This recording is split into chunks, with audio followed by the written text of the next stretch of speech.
Hello friends, this is your friend back with a new fanfic. What if Naruto trained with Juri Han and built harem with Anko and Fem Kurama? Episode 2. If you like this story, don't forget to like, share, and subscribe, and leave your thoughts in the comments. Now, Naruto's brutal training under Juri Han is beginning to pay off. His fighting style has become faster, deadlier, and completely unpredictable, leaving even veteran Shinobi stunned by his rapid growth. Now, let's start. A deep frown marred Hiruzen's aged face as he read over the files that he had just received from Maya at Juri Han's behest, who was accompanied surprisingly by Ino Yamanaka. Inoichi had been rather sparse on the details, but evidently just over 2 weeks ago the young mind-walker had laid into both of her parents in a drunken rant. Since then, the young Kunoichi could commonly be found in the company of Maya and sometimes, even Juri Han herself. Making the elder man feel a great swell of pity for Inoichi and his wife, especially if any of the woman's quirks rubbed off on their daughter. The file the two young women had dropped off was a rather detailed report of the movements of one Orochimaru, more specifically, the snake's dealings with Rasa, the cage, as well as a detailed layout of the newly formed Otogakure that sprung up in Oto no Kuni, land of sound, formerly known as Ta no Kuni, land of rice. A relatively new country in the political scene that his disgraced student had become Otokage of. Accompanying the report were high-definition photos of the two meetings not once, but multiple times up until just under a month ago, when the meetings suddenly stopped. Suspiciously, this was also after the cage had started wearing a veil over his face, citing an assassination attempt had left his face horribly disfigured. However, the analysts at SIN had determined that somewhere in between the final meetings, Orochimaru had captured or more than likely, killed the cage and had been impersonating Rasa for the last month. In between the sudden rise of Otogakure, whom also had a genin participating in the finals, and the change in the cage's mannerisms, it was evident to Hiruzen that his former pupil was pulling strings from behind the scenes like a puppet master, and mobilizing the combined forces of Otogakure and Tsunagakure for one purpose, and one purpose only. War. I doubt the Tsunagakure knows they are being manipulated by Orochimaru. Hiruzen mused with a frown as he placed the paper back into the folder it arrived in and laid it back down on his desk, releasing a tired sigh. Pondering how to utilize this information without tipping off his former student. Though, he didn't have long to ponder in peace when the form of Jiraiya appeared in his window, looking visibly upset about something. Why is Juri Han training my godson? The toad sage inquired heatedly, earning a frown from his sensei. Well, Hiruzen exhaled in disappointment. Hello to you too, Jiraiya. Don't give me that crap. Jiraiya retorted. What the hell were you thinking, allowing that psycho bitch near my godson? And allowing him to have a slave? Have you lost your damn mind? The Gaki isn't ready to have a responsibility like that. Hiruzen narrowed his eyes at his student's blatant lack of respect for him and his position, but had decided to let it slide for the time being. Naruto-kun needed a sensei to prepare for the finals, and Miss Yuri was more than eager to lend a hand in ensuring he was ready. He replied with a wry grin as he took out his wooden pipe from his desk drawer and packed it with tobacco before lighting it and took a few puffs from it, exhaling slowly through his nostrils. As for the slave, you must be referring to Miss Tsubaki, that is Naruto-kun's business. Still, you should have consulted me first. Jiraiya insisted, crossing his arms over his chest. As the Gaki's godfather, I have the right to know. Hiruzen was silent for a handful of seconds as he puffed on his tobacco pipe before turning his attention back to his old student. You say that Minato made you Naruto-kun's godfather. He began. I trust that you have written documentation as proof of guardianship, correct? Well, no. The toad sage coughed into his hand, as if trying to cover his answer.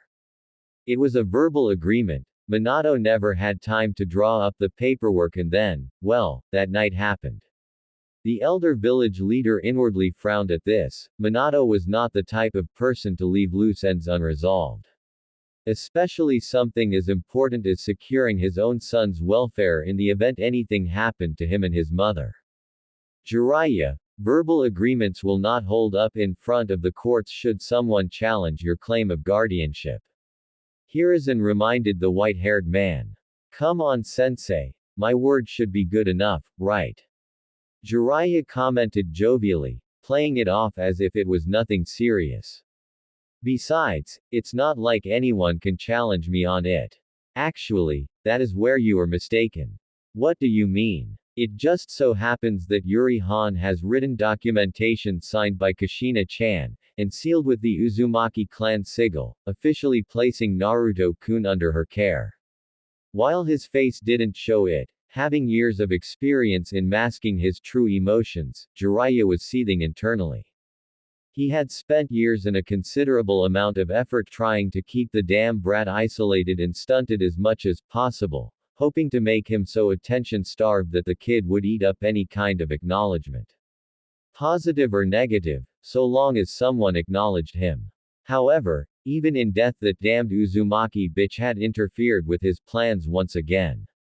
Sure, he had attempted to get Minato to draw up the proper paperwork and name him the boy's godfather shortly after he had learned of the prophecy, but the young Hokage had refused, stating that Kushina had already selected who their son's guardian would be, should the worst come to pass, and despite the man being a feared war hero from the Third Shinobi War, he was not brave enough to argue with his wife on the matter and had simply left it be. And the slave, I didn't think you would be so cold as to force another into servitude. Jiraiya inquired, diverting the topic of the boy's guardianship. He would have to come up with something to make Yuri's claim over the boy invalid. Still, perhaps he could get his sensei to release the woman from the brat's ownership and perhaps even transfer it to him. As I stated, that is Naruto-kun's business. Hiruzen repeated. Just know that it was the best course of action for all involved in that particular incident. Jiraiya frowned at this, as it sounded like something big had gone down between the brat and the woman who now served him. Part of him wondered if it had anything to do with the falsified information he had fed the woman. He had speculated that the information he had passed off to her through a proxy would have triggered a violent response, but had deemed it an acceptable risk to stall the brat until he arrived. Now, since you are here, Jiraiya. The elder man broke the toad sage from his musing. Do you have anything of note to report? Nah, everything has been quiet as of late. Jiraiya replied with a shrug. Truth was, he hadn't checked in with his network in over a month, focusing instead on his plans for the Gaki. Sure, he could report what he knew of the Akatsuki, but they were not an immediate threat as of yet, so he still had time.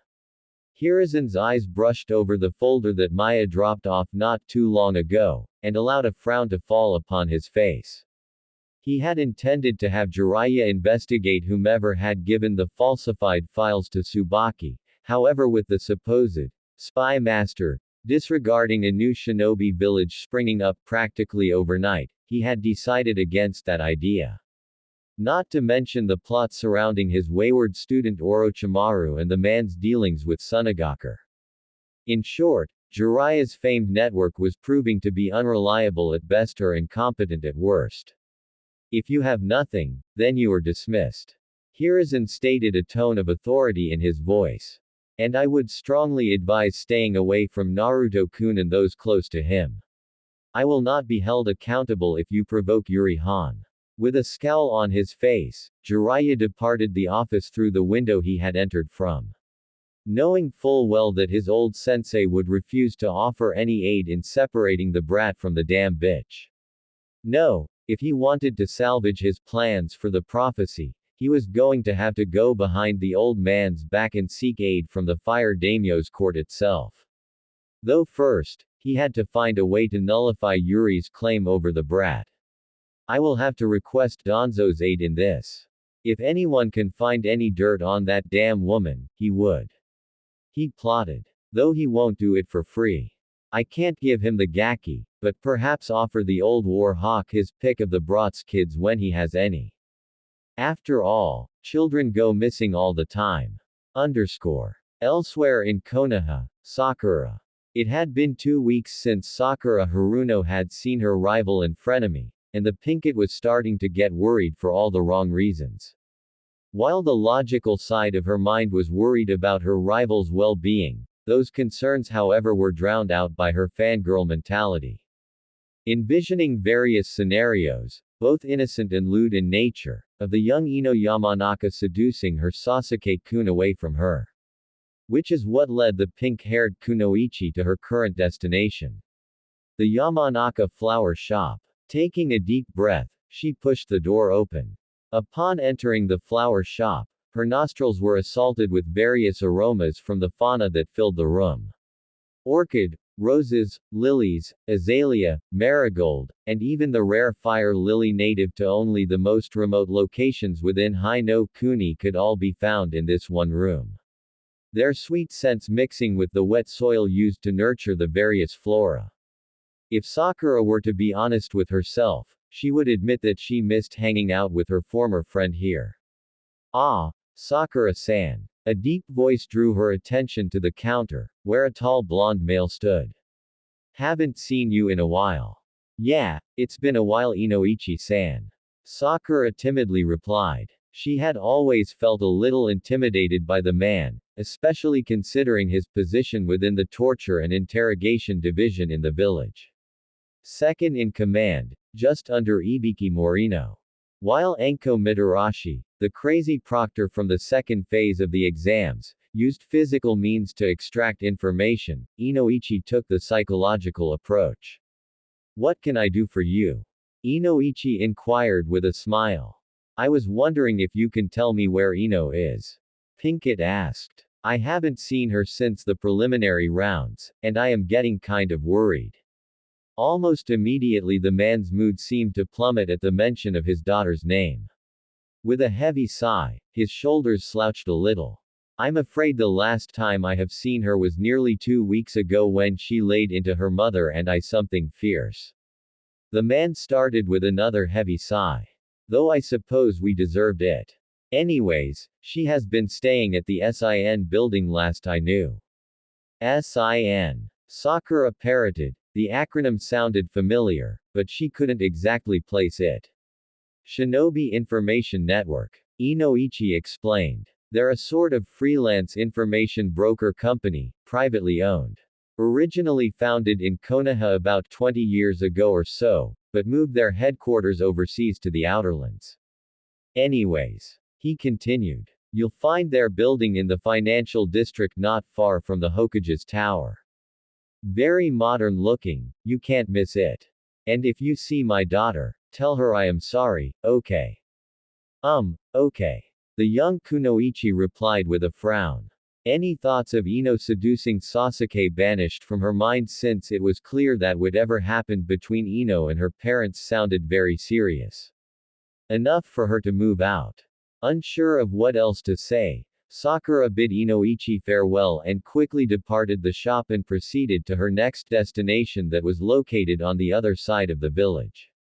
The building in question was not too difficult to find, being the only modern-looking building in the entire village.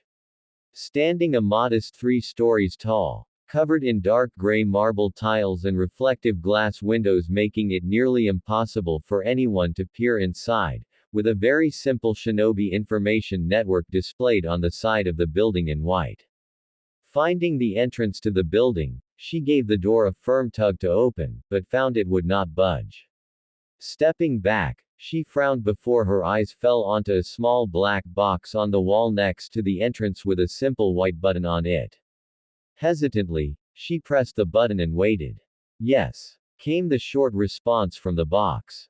Hi. Sakura fumbled over her words, feeling a bit intimidated in speaking into the box. While the voice on the other end wasn't hostile, it wasn't exactly friendly either. Rather, it was blunt and straight to the point. I am looking for Ino Yamanaka. I was told I could find her here. After nearly a minute of tense silence, A loud buzzing noise sounded from the door, quickly followed by an audible click, signifying the door had been unlocked, allowing the Pinkett entrance to the building. Once inside, Sakura found herself in the reception area decorated with comfortable-looking couches and chairs, large potted plants of various green plants that lined the windows, and monitors displaying various things from regional shows to reports of what was going on not only in the elemental nations, but also the outerlands as well. Please take a seat, the receptionist instructed, alerting the Pinkett to the young blonde woman that looked around the age of 25 sitting behind the desk in the center of the room. Ino-san will be out shortly. The woman in question was tall and slim with curves that made the young Kunoichi envious. Her blue eyes shielded behind a pair of black-rimmed glasses. Strawberry blonde hair flowed around her face and down her back, roughly shoulder length. Small studded earrings adorned the woman's ears, which was accompanied by a long-sleeved black dress that showed off her cleavage, which was barely restrained by the fishnet undershirt she wore under her blouse. Silently, Sakura complied and sat down in one of the empty chairs.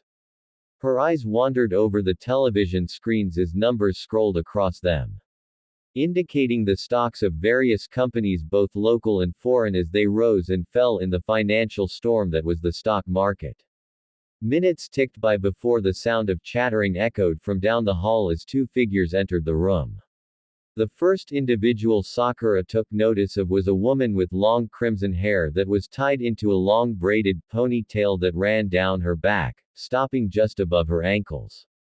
The woman's outfit consisted of a simple-looking business suit with a long-sleeved jacket that was unbuttoned, revealing the white dress shirt underneath that had the top half unbuttoned as well, showing off her bountiful cleavage that had a purple tie running down in between the woman's large bust. The shirt showing off the woman's midriff as well. A pair of armor-knuckled gloves adorned her hands, showing that this woman was prepared for combat at a moment's notice. Black slacks, held up by a dark gray belt with a gold oblong buckle and a pair of combat-style stilettos to tie off the woman's attire. Walking beside and chatting with the woman was Sakura's longtime rival for the lone Uchiha, Ino Yamanaka, though the Pinkett could scarcely recognize the young mind-walker. Gone was the blonde's old attire, replaced by a more modern look. A two-piece outfit that was mostly solid purple with the exception of her inner thighs being white, and patches on her outer thighs and chest with a purple and white camo design. Her pants hugging her hips tightly, with a pair of soft-soled boots to protect her feet. Which Sakura found odd, as Kunoichi and Shinobi used open-toed sandals to allow for better chakra control. Something else that the Pinkett noticed about her rival's new attire was the lack of a kunai or shuriken holster, instead replaced with two tonfa that hung loosely along her thighs.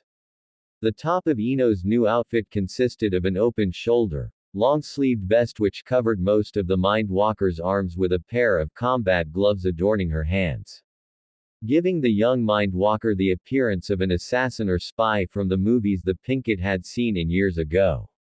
For clarification, Ino is wearing Nina's outfit from Tekken 5. Ino pig. Sakura stammered, catching the two women's attention. The crimson-haired woman stopped and eyed the pink-haired Kunoichi, almost as if scrutinizing the teenage girl before her with contempt. A scowl formed across her face as if she had smelled something disgusting before turning her attention back towards Ino. I have errands to run, Ino. The woman stated simply, completely disregarding Sakura's presence. Take the rest of the day off to rest, and I shall see you tomorrow at the usual time. All right Maya, see ya tomorrow morning. Ino replied as the now identified Maya turned on her heel and walked back down the hallway her and Ino had just come from.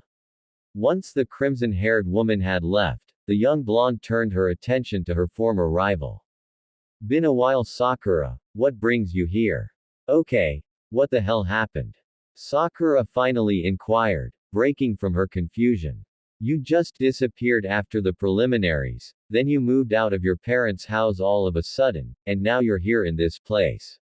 I take it that since you are here, you've already been by my parents' shop. Ino commented with a small sigh.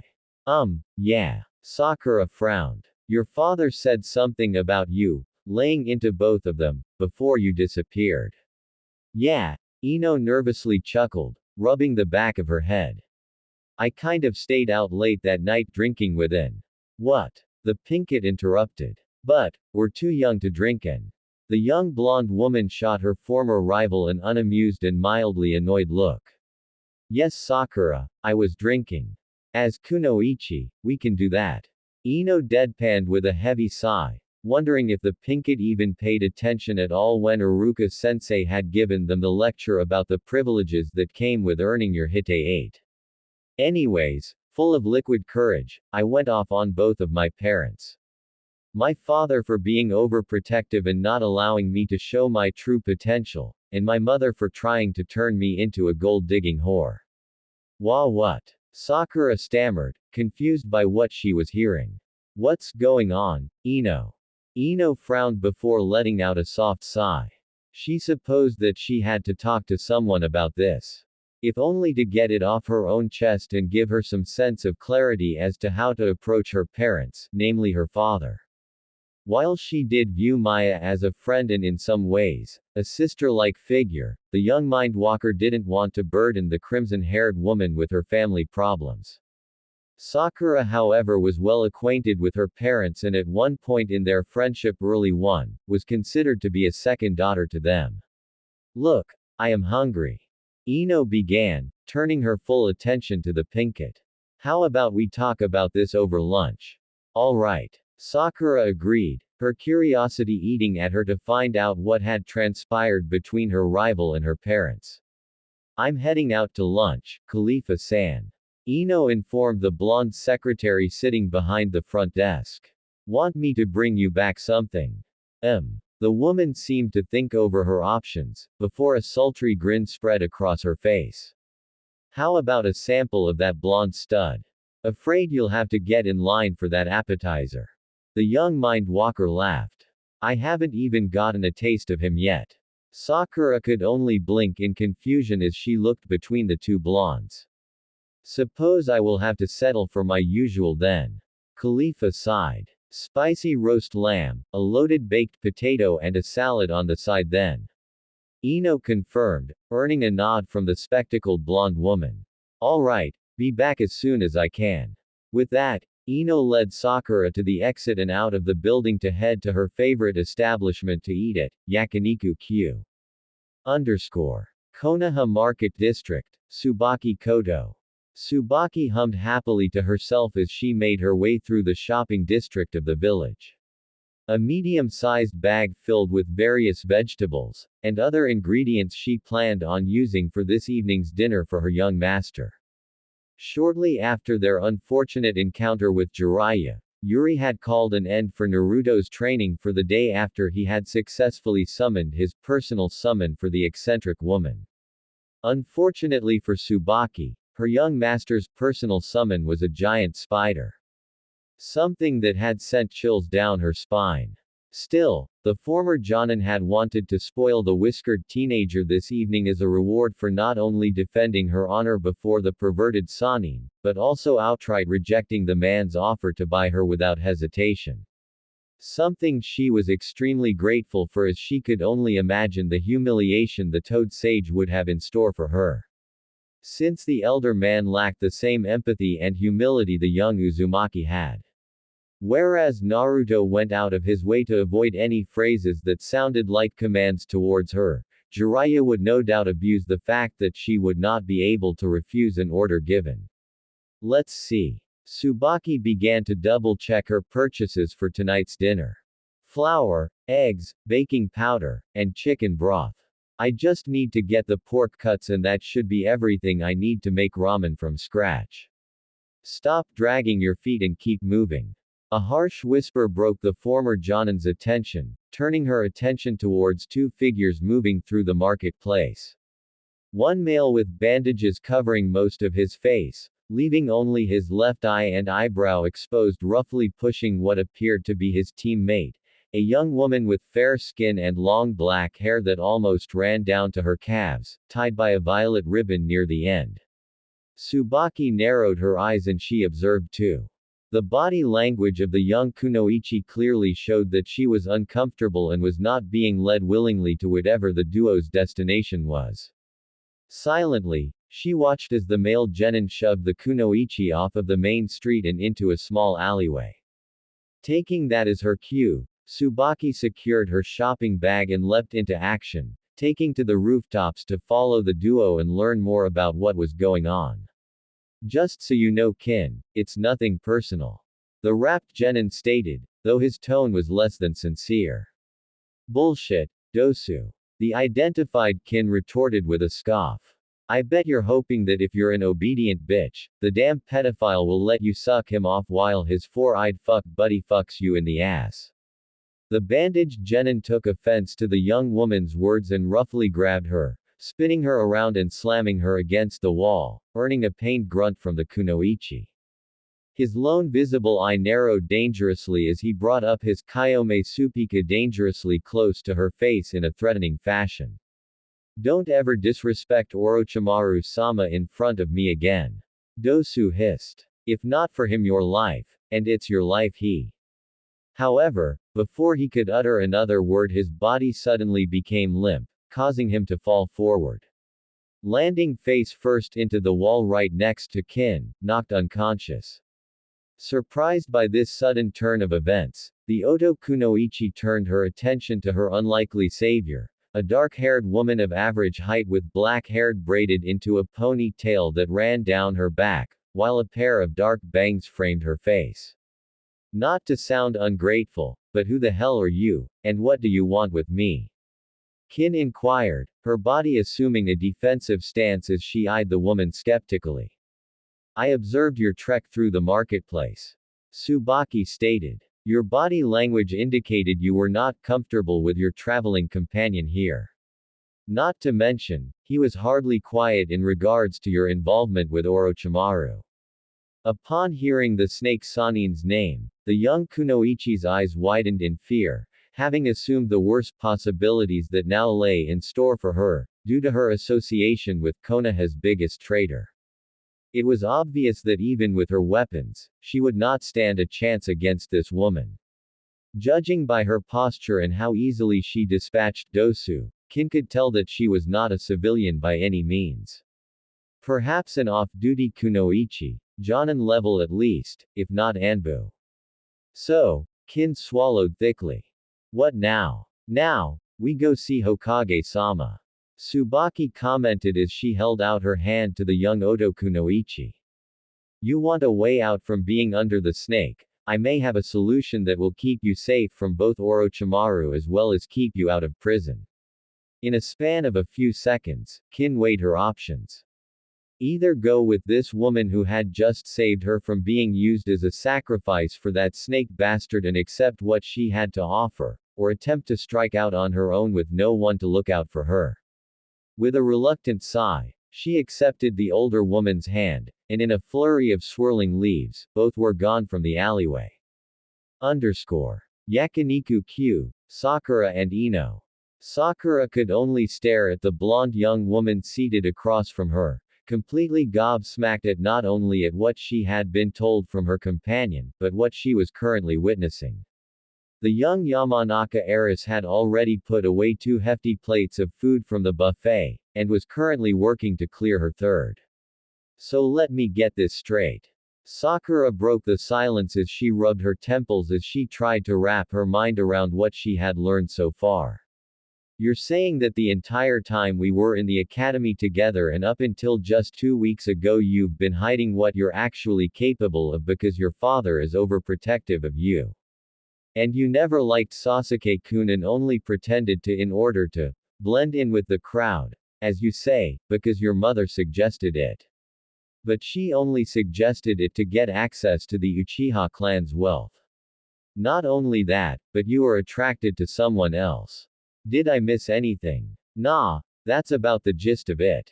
Ino commented as she dropped another rib bone on her plate, completely devoid of any meat, effectively clearing her third and final plate of food. Using a napkin to wipe any remains of her meal from around her mouth as she leaned back in her chair, releasing a content sigh. So, how did you end up in that SIN place? The Pinkett inquired, genuinely curious as to how that came about. I ran into the big boss of the place that night 2 weeks ago and after hanging out for the entire evening, got offered a part-time job. The blonde shrugged as she flagged the waitress down to pay for her meal, as well as placing an order for Khalifa's lunch to go. It had been more or less the truth of how that had happened, though not in the exact stated time frame. In fact, it wasn't until the next morning that the young Mindwalker had encountered Yuri once more in another chance meeting as the Yamanaka was departing the hotel she had stayed at the previous night. Being blunt and to the point, the Widowmaker had inquired as to why Ino hadn't returned to her home. After a quick explanation, she was led to the SIN building and informed she would be staying here and had placed her under Maya's care, much to the red-headed woman's ire at the time. When asked why, Yuri merely shrugged and commented, "Because I enjoy your company, princess." And Ino didn't argue. Sakura broke her trip down memory lane. So who's the mystery guy you have a crush on? The Pinkett questioned with a grin, curious if it could be someone she knew. Not that she would give up on her Sasuke-kun, but she was still curious as to how this mystery guy would measure up to the Uchiha. Why so curious? Ino smirked as the waitress delivered a small bag with the to-go order, along with the change from the paid bill. Giving the waitress a generous tip, the blonde turned her attention back to her former rival. Going to give up on the Uchiha and explore other options? Not a chance. Sakura exclaimed. Now that you're out of the picture, Sasuke-kun is all but guaranteed to fall in love with me and I will help him restore his clan. Yeah well, the blonde Mindwalker began as she got up and secured the bag. Good luck with the Uchiha, though between you and me, I am pretty sure he plays for the other team. Leaving the Pinkett to muse over her parting words, Ino disappeared out of the restaurant and down the street. It had taken nearly a full minute before the insinuation of the Mindwalker's words register in the Pinkett's mind, though once they did, she turned to retort, only to find herself alone. Damn, she didn't even tell me who the mystery guy is. Unknown location, underneath Konoha. You're asking a lot, Jiraiya. The bandaged elder stated from his seated position behind a desk that looked very similar to the Hokage's. In fact, the entire room was a mock replica of the Hokage's office. Juri Han is not a woman to be tested, nor provoked. I am aware of the woman's reputation. The Toad Sanin replied with a scoff. But I need to get that damned bitch away from the brat so I can seal away his memories and wipe the slate clean, so to speak, so I can train him properly. Make sure he is strong enough to fulfill the prophecy, but not too strong that he can't be controlled. While his face remained stoic, Danzo inwardly frowned at the selfish motives of the man before him. It was clear that Jiraiya had no interest in the preservation of Konoha, or even the elemental nations for that matter, and that his sole reason for wanting to isolate the Jinchuriki was for his own personal benefit. Personally, the elder war hawk had no issue with the woman training the boy. A weapon was of no use if it was blunted and dulled to the point of unreliability in the field. And what do you intend to offer in trade for this service? The war hawk inquired. Figured as soon as the Gaki had a kid, I could ensure something happened to make that kid disappear. The insinuation was left hanging in the air for a handful of seconds before he continued.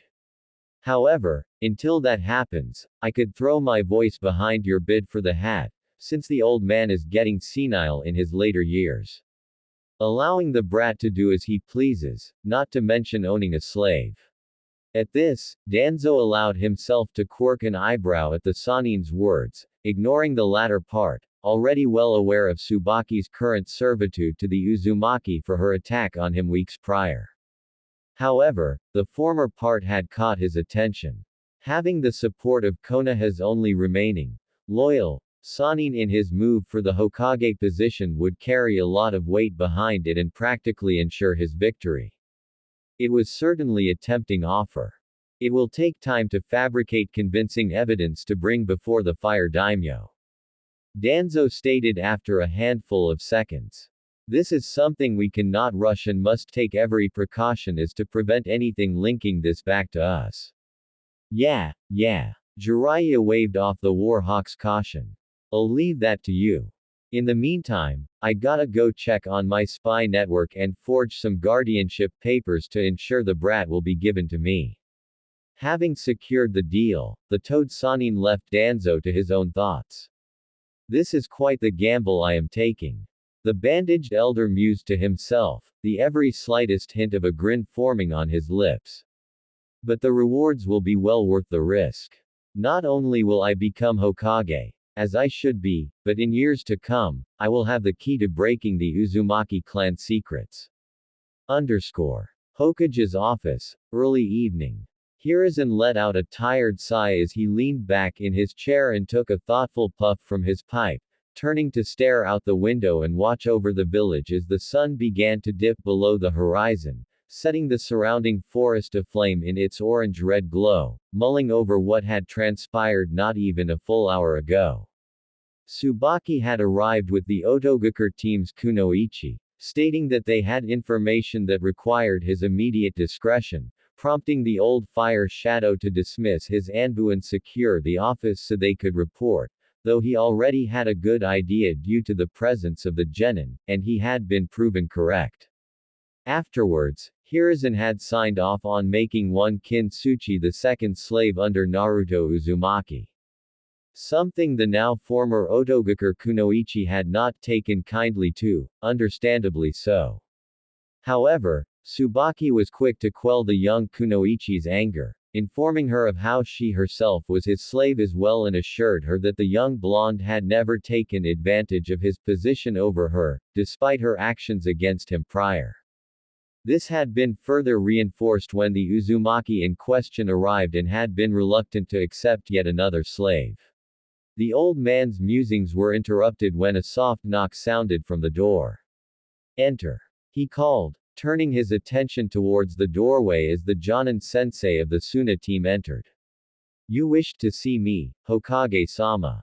The veiled man asked, as his lone exposed eye discreetly scanned the office for signs of this being a trap of some kind.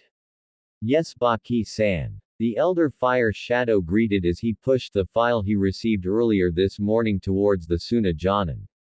I believe we have much to talk about. Naruto let out a low groan of relief as his battered and bruised body sunk into the waiting waters of his estate's private hot spring.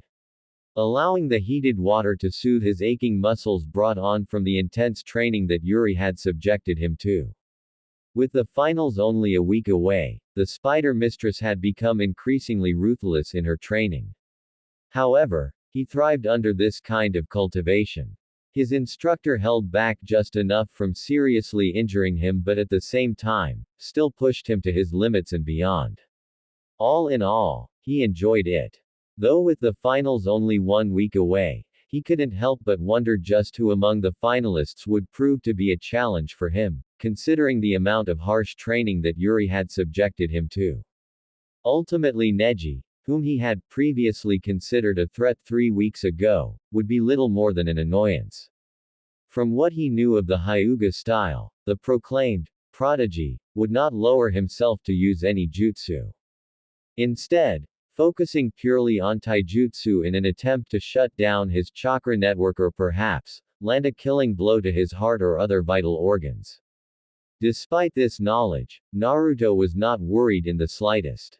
Unless Neji had somehow become faster than his fiancé and sensei, there was little the Hyuga could do against him. Dosu was no longer an issue, if what his latest slave, Kintsuchi, had reported to the old man was any indication. No doubt after his failure to secure the now former Otogakure kunoichi, Dosu was no doubt severely punished for his failure, if not outright sentenced to death. Kankuro could prove to be entertaining with his puppets, though beyond using them in battle, the whiskered blonde had little idea what other capabilities had beyond his puppets. Aside from the fact that a majority of puppet users utilized various poisons in combat.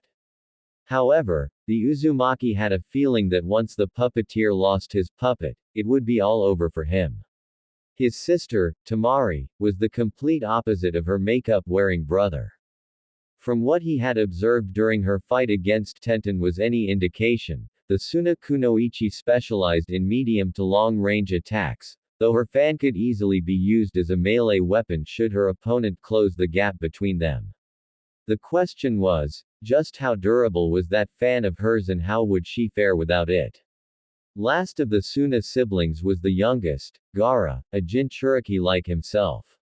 Without a doubt the demented redhead was the biggest threat of all of the finalists. Especially seeing how he crippled Rock Lee during their bout in the preliminaries. It was laughable that Hitaki thinks that his prized student will be able to do much against Gaara and his sand. If anything, the bastard was only inflating the Uchiha's ego before getting him killed in front of everyone.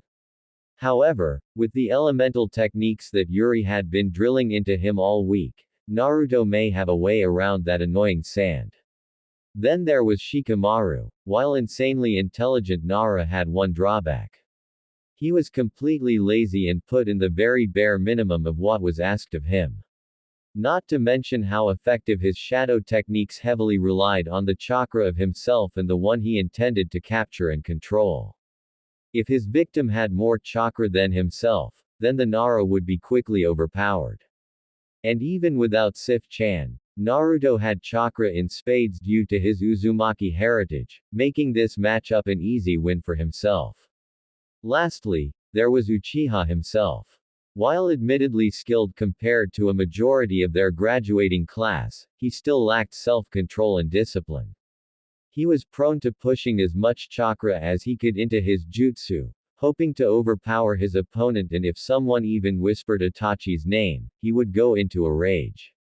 Then there is the Sharingan, the coveted bloodline of the Uchiha clan and the primary reason the villagers and some shinobi pampered the arrogant prick. Regardless, it would be fairly easy for Naruto to counter his former teammate. Unlike the Byakugan, the Sharingan required a clear field of vision. Should that be obscured through fog, dust or anything that would hamper the Uchiha's vision, the Sharingan was practically useless.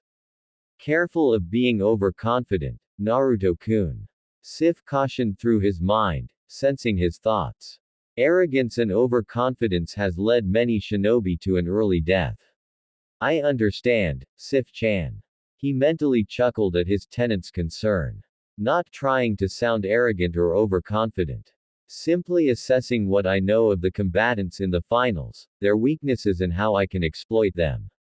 Still, you are forgetting one important aspect about those cursed eyes the Uchiha has. The vixen pointed out. He doesn't need to be your opponent to steal your techniques, so be mindful of that during your matches. Naruto couldn't help but frown at that, though he wouldn't put it past Sasuke or even Kakashi in attempting to steal the other contestants' techniques during their respective bouts. Sasuke had already demonstrated his willingness to steal other comrades' techniques for his own during his match in the preliminaries, when he copied Rock Lee's taijutsu against his opponent. While many of his own newer jutsu didn't require hand seals to perform, he didn't want neither the Uchiha nor Hitaki stealing and copying his taijutsu techniques. Quietly he wondered if his mother had anything that could help him in her notes on Fuinjutsu, since Yuri would have him start focusing more on the sealing arts for the final week, alongside his other training. I believe she does. Sif chimed in. Check the red and black book titled Ramen Heals the Uzumaki Soul. Of course the name had to involve ramen somehow. Naruto blinked once, twice, and then once again. Unable to fathom what his tenant just told him. He was made aware of his mother's love of the food when the vixen had compared his own admiration of the dish, but even this was a bit much. Then again, it was rather ingenious. Hiding in plain sight, so to speak, anyone rummaging through her notes would potentially dismiss it as a cookbook and thus, not important, since a majority of shinobi were trained to watch for highly elaborate setups to protect one's secrets. Naruto-kun. A voice floated through the steam, breaking the Uzumaki from his thoughts. Over here, Tsubaki-san. He called out, recognizing the voice of his first slave, indicating his location in the room. He had noticed that since their encounter with Jiraiya a week ago and the events that followed that night, she had taken to using the kun suffix with his name whenever she addressed him. The whiskered blonde wasn't oblivious to the reason for the change. While she never outright said it, he knew it began when he defended her from the perverted Sanin when he had attempted to buy her and was later fully cemented when he came to her aid again that same evening and put a stop to Juri Han intimidating the former kunoichi, affecting ending the bullying from the spider mistress. Would you like me to wash your back, Naruto-kun? Tsubaki asked as she waded through the water, allowing him to see her. The first thing he noticed was her attire, or rather, lack of attire. Normally when she had offered to wash his back, she wore a bathing suit in order to hide her modesty.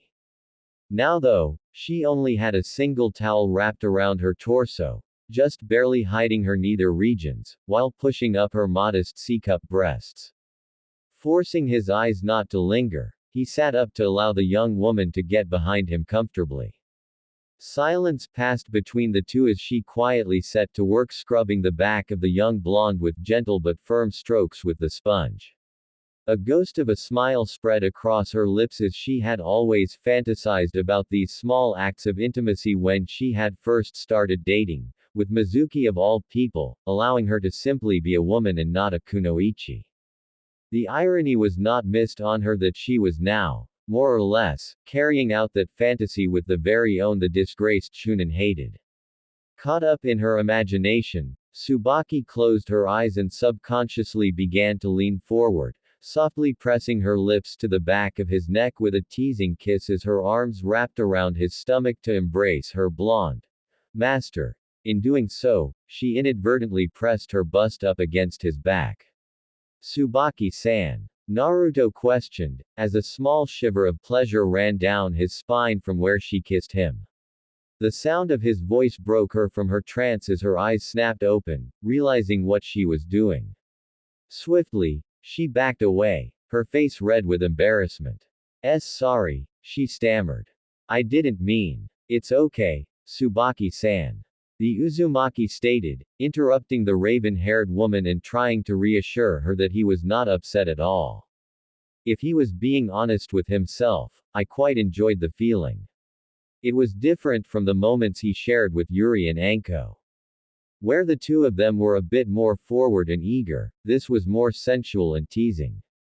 Well, isn't this a sight? Another voice sounded, making the two of them jump as Tsubaki's blood ran cold in her veins at the sight of the newcomer, Juri Han, who was sitting on a rock literally a leg's length away from the two. Meanwhile, Naruto was trying to comprehend how the woman was able to sneak in with him literally looking towards the only door into the hot springs. Bold of you to seduce my fiancé. Yuri grinned as she eyed the raven-haired woman before turning her gaze to the whiskered blonde. Without warning, the spider mistress's right leg rocketed forward into the water at such a speed that the water didn't even ripple. Stopping just in front of the poor blonde's crotch, forcing the young blonde to lean back into Tsubaki in a futile attempt to avoid the strike.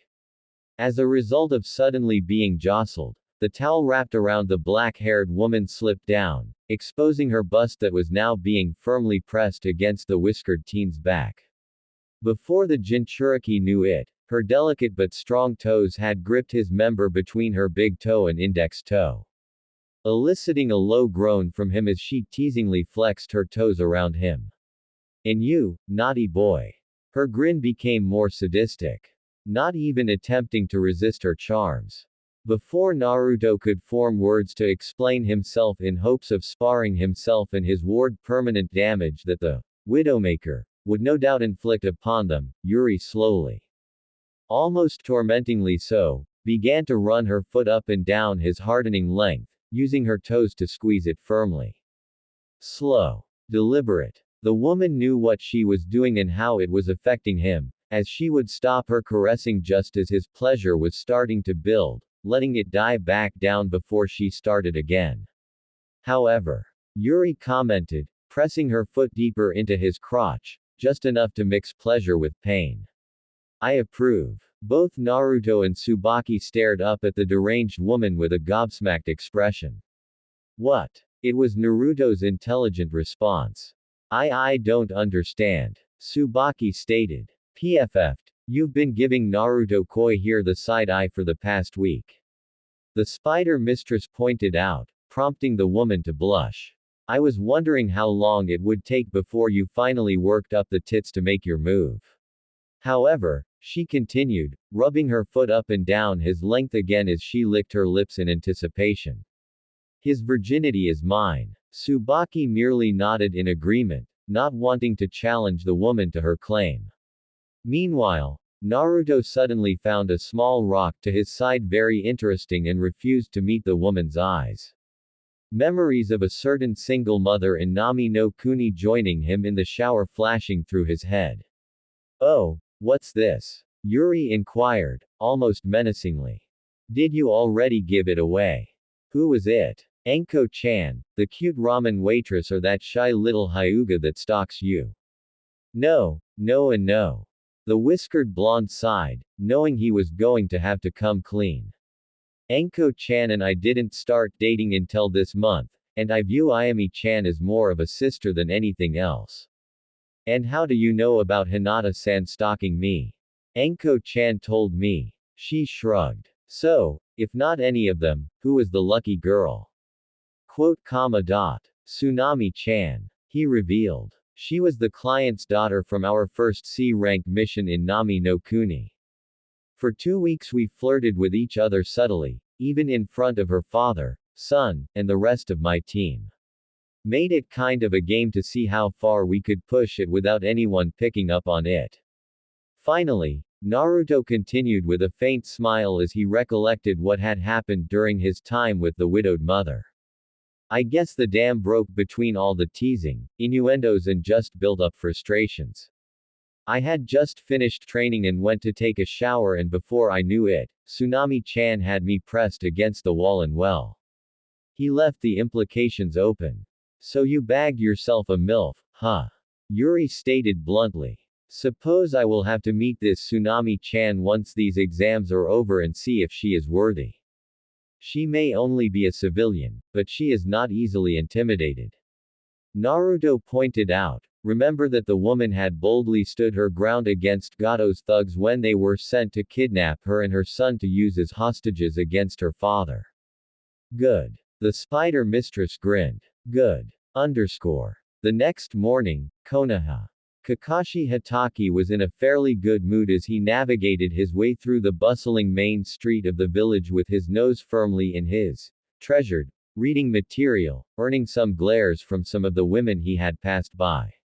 The training he had been giving the sole Uchiha had been progressing exceptionally well, making the silver-haired Jonin confident that his student would surpass all the other competitors. The 2 weeks were dedicated to improving the raven-haired teen's speed and body conditioning in order to fully utilize the techniques that Rock Lee had demonstrated during the preliminaries against Gaara. The entirety of the last week had been devoted to building up Sasuke's chakra reserves and refining his control in order to prepare him for the final week of training. Learning his original jutsu, the Chidori. Though at the moment, he needed a capable sparring partner to gauge the Uchiha's skills. Hence why the masked Jonin had returned to the village in search of his blonde student. While not the most technical fighter, the whiskered Uzumaki had constantly held his own against his teammate in the past. The only question was, where was his estranged student? He had initially checked the usual training ground, only to find it in use by a blonde-haired girl that strangely looked familiar and another crimson-haired woman in a suit, which struck him as odd.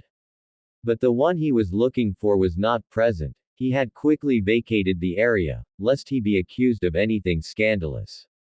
Which is what led to his current destination, the Hokage's office.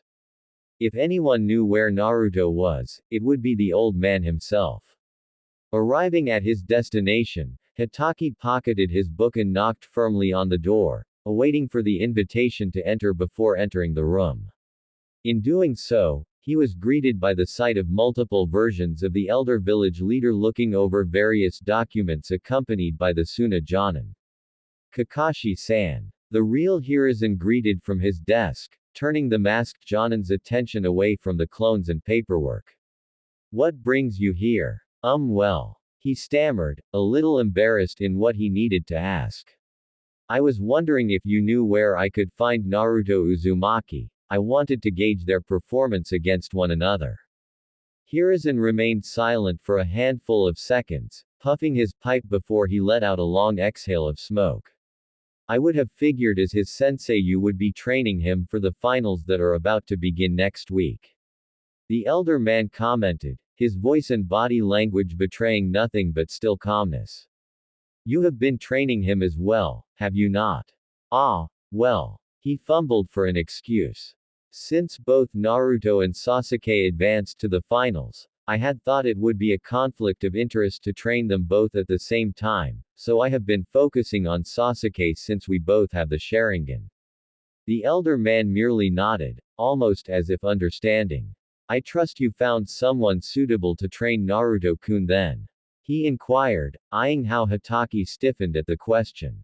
No. Kakashi admitted. I had approached Ebisu about training Naruto, but he couldn't commit the time required, and with Sasuke's opponent being as dangerous as he is, I had wanted to maximize the amount of training to prepare him for the finals, So you abandoned one of your students for another. Hiruzen finished for him with a disappointed sigh. I suppose it would be pointless to ask how your third student is doing, considering how abysmal her performance was during the preliminaries. Hatake remained silent, unsure of how to respond to being called out. Jonin Hatake, you were supposed to be the sensei of the entirety of Team 7, not just Sasuke Uchiha. The elder village leader scolded. And now, after abandoning one of your students, you want him to take time away from his own training to be used as a mere measuring stick. I am sure it would benefit Naruto as well. Kakashi tried to spin it as a positive exercise for his wayward blonde student. I cannot even begin to express how disappointed I am with you. Hiruzen stated, narrowing his eyes at the Jonin before him. However, I am afraid that Naruto-kun is unavailable until the finals.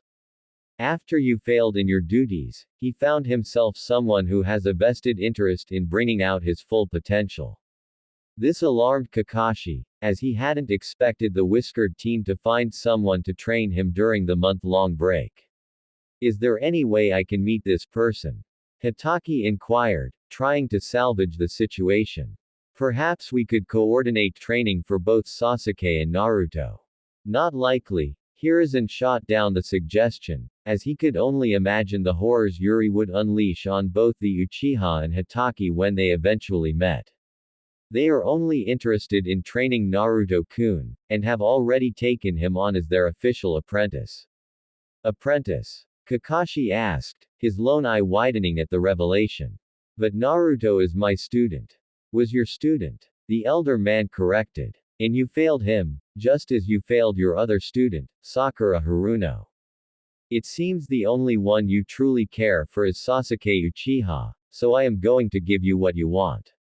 Hokage-sama. The masked Jonin did not like the way this sounded. Bringing out a rolled-up scroll that had been sitting on his desk, Hiruzen tossed it to Kakashi, allowing him to open it and read its contents. With each passing line, his lone eye widening even more as the masked Jonin felt a sickening feeling develop in the pit of his stomach. As of this moment, Team 7 is effectively disbanded. Hiruzen stated with authority. Sasuke Uchiha will be your only student. But, he stammered, looking at the Hokage in confusion. As stated, Naruto-kun has been taken as an apprentice by someone else, and Sakura Haruno will be placed into the reserves until an opening on a team is available or someone takes her as an apprentice. Hiruzen said, lowering himself into his chair once more. You are dismissed, Hatake. Silently, almost as if in a trance, the last surviving student of the Yondaime left the room. Barely even registering the door being shut behind him while he quietly made his way out of the tower and just stood at the foot of the steps. his mind replaying the last encounter he had with his sensei's son. Know this, Hitaki? Naruto turned his head, glaring at the silver-haired Jonin. Not only will I not be dropping out of the finals, I will crush the Hyuga prick beneath my heel and your precious Uchiha as well. And regardless if I get promoted or not, I refuse to stay on this farce of a team. That's a promise. He couldn't have meant that, right? Kakashi mentally asked himself, still in a stupor. No, I can't lose him. I can't lose my only connection to Minato-sensei. Slowly, the gears began to turn in his head. He had to find a way to locate the whiskered blonde and tempt him away from whoever is training him before they began instructing him on techniques he is not ready for. Maybe even convince him to drop out of the finals before he gets seriously injured or worse, killed. The only question was, how to find him. While he was confident that the Hokage knew exactly where Naruto was, it was clear after their short one-sided conversation that he would not divulge that information at any point in the foreseeable future, leaving the silver-haired Jonin to seek out other methods to track down the whiskered blonde. His initial idea was to stake out Ichiraku's, knowing the Uzumaki was a regular there, but decided against it. He had limited time and couldn't afford to waste time staying in one place. After a little self-deliberation, Kakashi decided it would be best if he took a step back, so to speak, and went somewhere to clear his head so he could formulate a solid plan to locate, isolate and lure his wayward student back to him. One way or another. With that in mind, Hitaki set his destination for the local Shinobi bar. What better location to subtly acquire information, since many others loosely talked about a variety of topics while under the influence, and with the Uzumaki's Jinchuriki status, he was still a much talked about topic of discussion, and got a drink or two for himself as well. A short trek later, Kakashi arrived at his desired destination and found himself a spot at the bar counter and looked around. Taking note of how empty the establishment was currently, making him doubt if he would obtain anything useful here. Then again, he shouldn't be surprised, as most of those who would frequent the establishment were either training their own teams for next year or had been assigned various missions to carry out. After a few minutes, the silver-haired man was about to get up to leave when a heavy sigh from his left caught his attention as someone took a stool not far from him. Seeing who it was, Kakashi recognized the newcomer as none other than Iruka Yumino, the academy instructor and an avid admirer of the resident snake mistress. You sound like shit, Iruka-san. Kakashi stated bluntly, striking up a conversation. Let me guess, Anko-san turned you down again. Iruka only gave a dry chuckle. Nope. He replied with a grunt. As it just so happens, she is officially off the market. This bit of information surprised the copycat, as the famed snake mistress was notorious for turning down and sometimes, even violently rejecting her would-be suitors, the scarred Chunin next to him being on the receiving end more than a few times in his pursuit of the woman. Damn, sorry to hear that. Hitaki said as he moved over a stool. So, who's the lucky bastard that landed her? None other than that damned Uzumaki brat. Iruka bit back, unable to hide his disdain from the whiskered blonde. Turns out, they hooked up 3 weeks ago. Kakashi was silent as he processed the information that Iruka had just dropped on him. The one he was looking for was currently in a relationship with Anko Mitarashi. He was aware of the friendship between the two, but never did he expect them to actually hook up. Briefly he wondered if she could be his new instructor, but dismissed it as despite the woman being skilled, she had her duties within the torture and interrogation division in the village. Still, this could work to his advantage, as Anko would no doubt know where Naruto was training. Well, don't give up hope just yet, Iruka-san. He turned to the scarred Chunin, trying to encourage him. Naruto is still young and inexperienced. Only a matter of time before he makes a mistake and she will be back on the market again. Iruka merely grunted in response. Letting out a small sigh, Kakashi pushed himself off the bar stool and made his way to the exit, only to catch a glimpse of purple hair tied into a fanned ponytail passing by not too far ahead of him. Taking it as a sign from Kami, he quietly pursued the snake mistress, ensuring he was well out of earshot of the bar before he called out to her. Hey Anko-san. The named snake mistress had to suppress a groan of annoyance as she recognized the voice that had called out to her. While a marginal improvement over Yumino, she really wasn't in the mood to deal with the masked bastard that abandoned Naruto-kun and told him to give up. What do you want from Hitaki-san? She all but growled out. Ma. He waved her aggression off with a masked smile. The word around the village is that you and Naruto are an item. By village, you mean you ran into Yumino-san.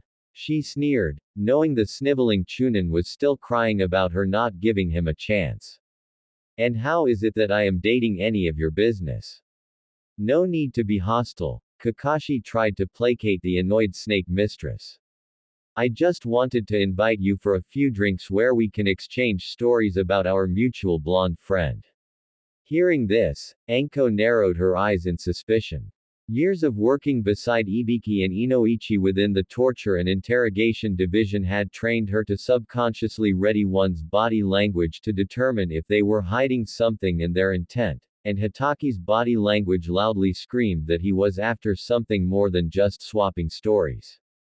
Meanwhile, Kakashi thought he had a foolproof plan. Swap a few stories about Naruto, exaggerate just enough to make it believable while at the same time portraying him as unappealing, and with the inclusion of some good sake, get her to spill where he is training. It was practically perfect. Wow, I am honestly surprised. Anko couldn't help but comment at the man's audacity. I had figured you of all people would be above using such a pitiful tactic to get into my pants. Hearing this, Kakashi turned a new shade of white as he realized how the purple-haired woman had interpreted his invitation for a few drinks and swapping stories. Quickly he threw up his hands and waved them frantically while shaking his head negatively. No, it's not like that, I swear. He stated rather quickly, attempting to quell her anger, though it was evident that his attempts were falling on deaf ears. Listen here, Hitaki. The livid snake mistress announced. You can take your invitation and your drinks and shove them up your ass. Having said her piece, Anko turned on her heel and stormed off as the crowd that had gathered around them parted ways to avoid the enraged woman's wrath as she left behind a stuttering mess of a Jonin as he attempted to explain himself. Can you at least tell me where I can find Naruto? He called out in a last futile attempt. Go fuck yourself, was the response. Embarrassed and disheartened, Kakashi used his shunshin to get himself out of the crowd and onto a nearby roof and let out a long, drawn-out sigh. His goal of tracking down the whiskered blonde had ended in utter failure. Now, the only thing he could do was continue to train Sasuke for his match and hope he would get a chance to talk to his now former student during the finals and try and return everything back to the way it was. He could only hope that Naruto wouldn't get too severely injured. The atmosphere around the village of Konoha was brimming with excitement and anticipation as visitors from near and far filed into the massive central stadium. Some of the most notable were daimyo of various nations, both large and small, nobles and influential merchants, all of whom were eager to witness this promising batch of rookies, as there were a number of notable names that piqued their interest. Hyuga, Uchiha, and a few that recognized the name, Uzumaki. Among them was one Ino Yamanaka, who was giddy with excitement for a multitude of personal reasons, some perhaps selfish in nature. Aside from the main event, as Maya and her had come to call it, today would mark the first day she completely removed her mask in public and showed everyone who she was and what she could do. More importantly, she could show Naruto. Yuri had already given her consent, if you could call it that, but under a strict stipulation. During the main event, Ino had to take down at least 50 enemies on her own. The Widowmaker then left her with a dire warning. Do not lie. Fortunately, the blonde fighter had no intention of doing such a thing, confident in her own abilities to handle the task with ease. If anything, she aimed to double that number if not triple it to prove her worth. To Yuri, to Naruto and above all to herself. As Ino arrived into the stadium, she took a quick look around before she spied the unmistakable appearance of her teammates and their Jonin-sensei, Asuma. A tinge of guilt washed over her as the trio of males were no doubt worried about her, since she just kind of disappeared after the preliminaries. I probably should have at least checked in on them, she mentally berated herself, knowing she was going to get an earful from both Asuma and Shikamaru. Sure enough, once the bearded man had caught sight of her, he pierced her with a concerned glare mixed with a healthy dose of curiosity as to his blonde student's new attire. Soon after, both Shikamaru and Choji had noticed her presence, with the latter of the two waving his hands in a gesture to beckon her over. May as well get this over with. Ino sighed and made her way over to her team. Care to explain where you have been all month, Missy? Asuma inquired in a stern tone as she arrived. You just up and disappeared after the preliminaries without a word. Troublesome. Shikamaru sighed, but the word lacked Nara's usual bored tone, indicating the lazy genius had been worried for her. We were all worried. Especially since the last thing we heard was that you got into a big argument with your parents and moved out. Yeah. Choji piped in, his bag of chips forgotten in his hand. A very clear indication that the rotund genin had been worried about her. Now Ino felt really bad. In between running high on emotions that night and overflowing with liquid courage, then getting caught up in her own personal training with Maya, she had completely forgotten about how her team would feel about her sudden disappearance. Look, I'm sorry about making you guys worry. The blonde replied and began her explanation. It's just after the preliminaries I had a few drinks with. You were drinking? Choji exclaimed, earning an annoyed groan from the blonde kunoichi. Seriously, was she the only one in the class that paid attention to the privileges upon officially earning their Hite 8? Meanwhile, both Asuma and Shikamaru were giving her a disapproving look, prompting her to roll her eyes. Anyways, Ino decided to just move along. I ended up spending the entire month training with Maya-san and working part-time with Sin. Upon hearing the organization's name, Asuma couldn't help but frown. He was aware of the independent group and the rumors that surrounded it. Some good, some bad, as with all groups.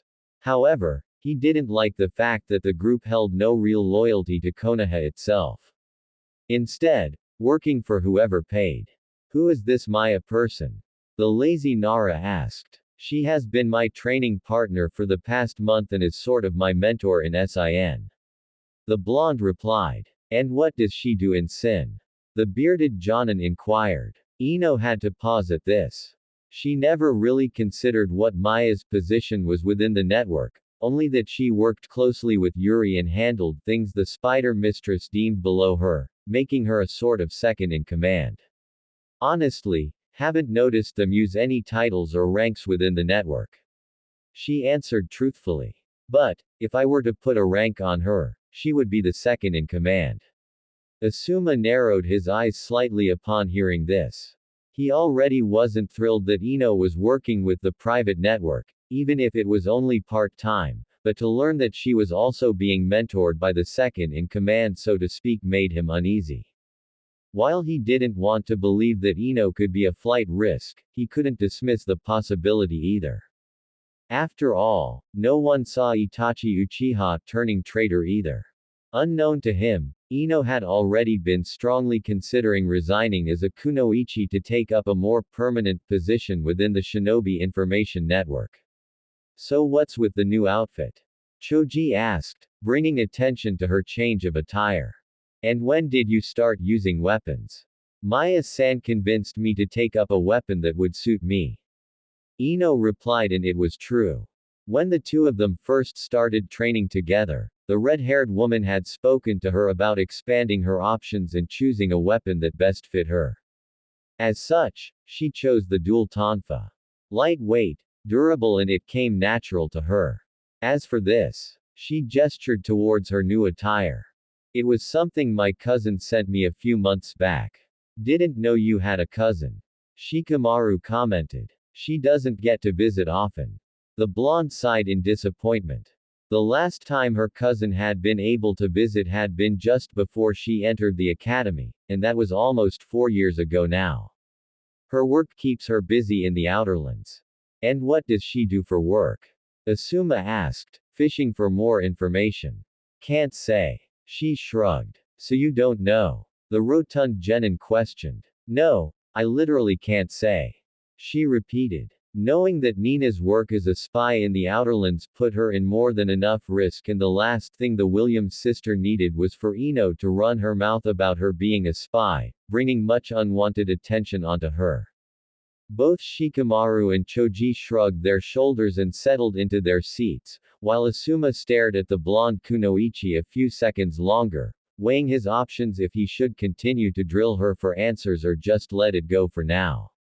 Opting for the latter, as it would do him nor the team any good if he let his own paranoia dictate his actions. As he was about to find his own seat, a figure moving behind the blonde caught his attention and made his blood run cold in his veins.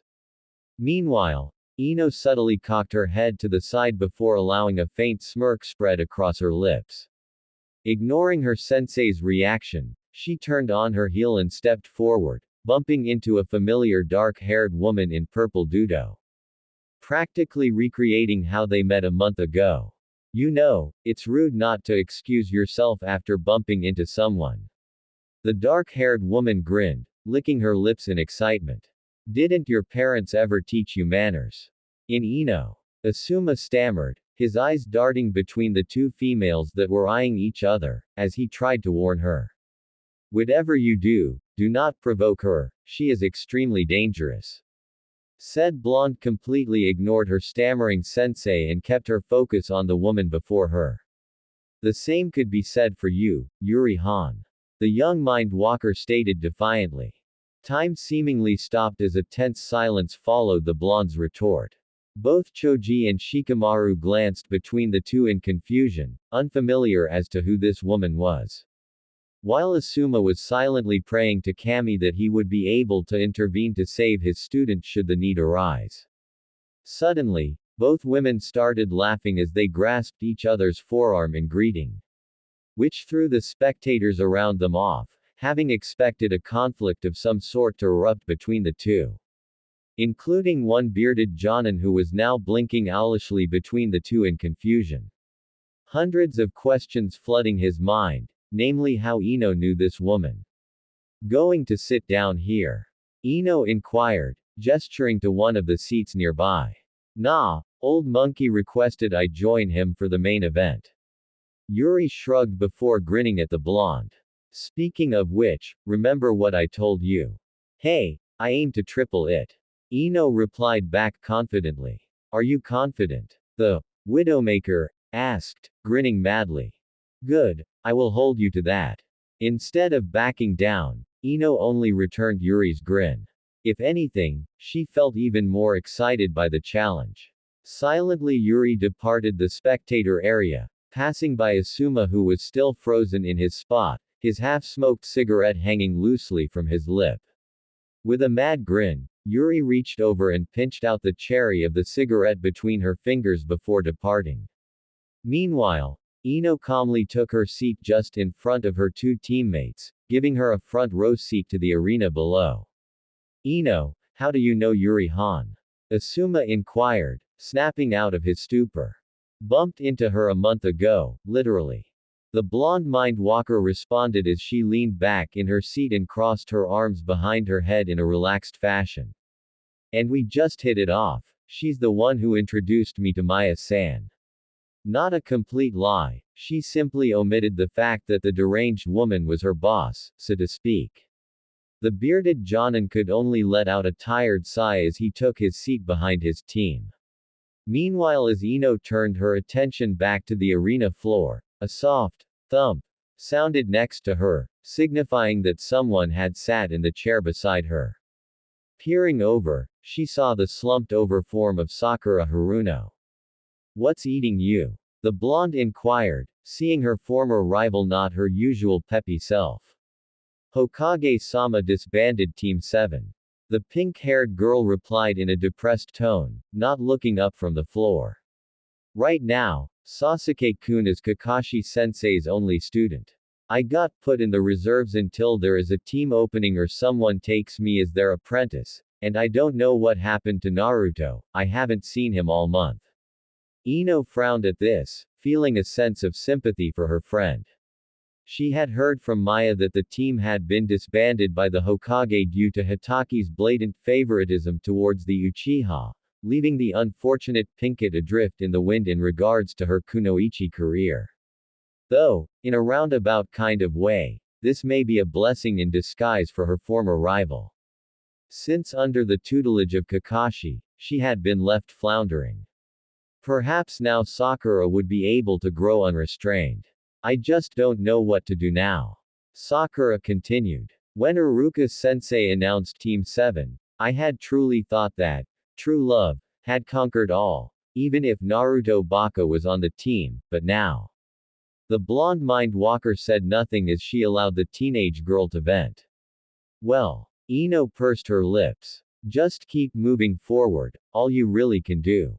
How? Haruno practically demanded, feeling a tad bit jealous of the blonde who still had her team.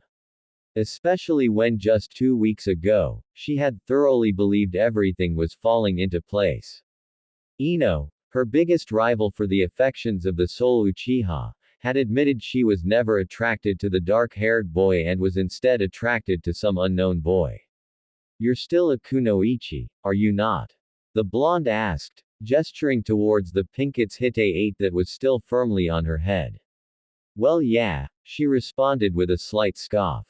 Feeling as her former rival was mocking her. Then take this time to focus on yourself. Ino advised. But what about Sasuke-kun? Forget about him, Sakura. The blonde sighed, really wanting to at least tone down the girl's fangirl mentality in regards to the boy. Forget about him, forget about Kakashi-sensei, and forget about Naruto-kun.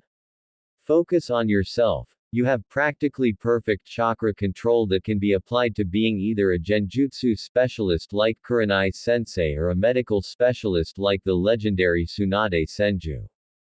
Sakura relaxed a little as she pondered Ino's words. With her perfect chakra control she could pursue a more specialized skill set, and at one point she had been interested in learning medical jutsu before joining the academy, so perhaps she could expand her skill set to something more suitable for a support role.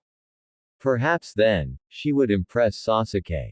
I guess, she replied, perking up slightly with her newly formed plan.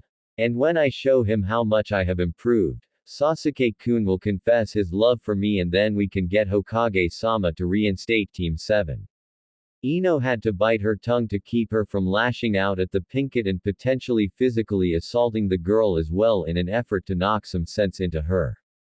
Instead, focusing on the fact that at least she was nudged into bettering herself, and hopefully something would present itself to snap Sakura out of her fangirl mentality.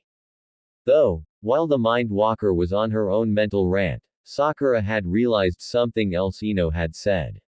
Wait a minute, Haruno said, turning to look towards the blonde. What do you mean, Naruto-kun? Don't tell me he is the one you have a crush on. And what's wrong with that? Ino challenged. Well, it's Naruto Baka. Sakura replied back rather loudly, earning a few curious stares from those nearby. He's compassionate, charming, dedicated and not to mention, easy on the eyes. The blonde interrupted her before giving a nod towards the arena floor.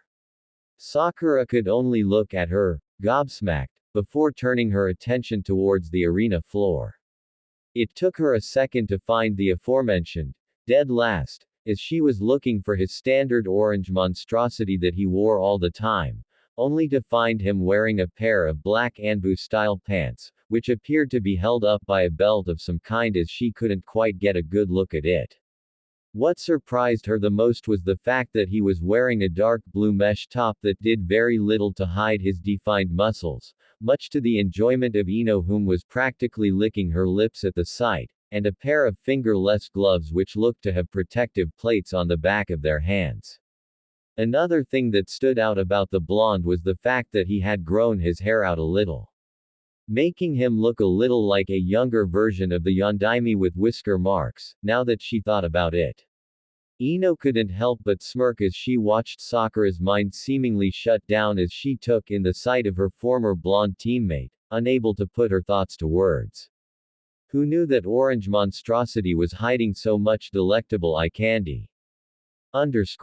Arena floor. From his position on the arena floor, Naruto observed those around him.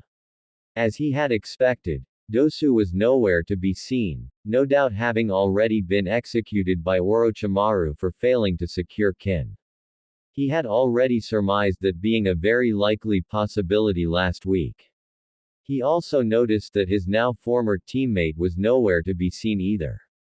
Though considering who was with him, it shouldn't come as a surprise.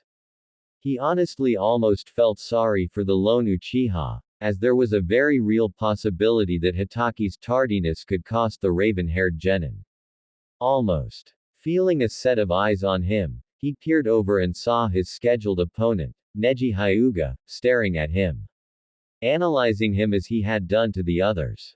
A smug expression on his face, under the delusion that he had already won his match against the whiskered blonde.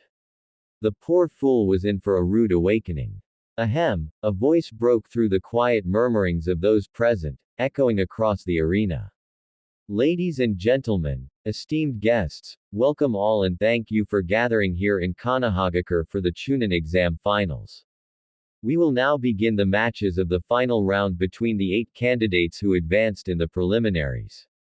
Hiruzen continued, eyeing the finalists from his position above the arena floor, noting that one Sasuke Uchiha was absent.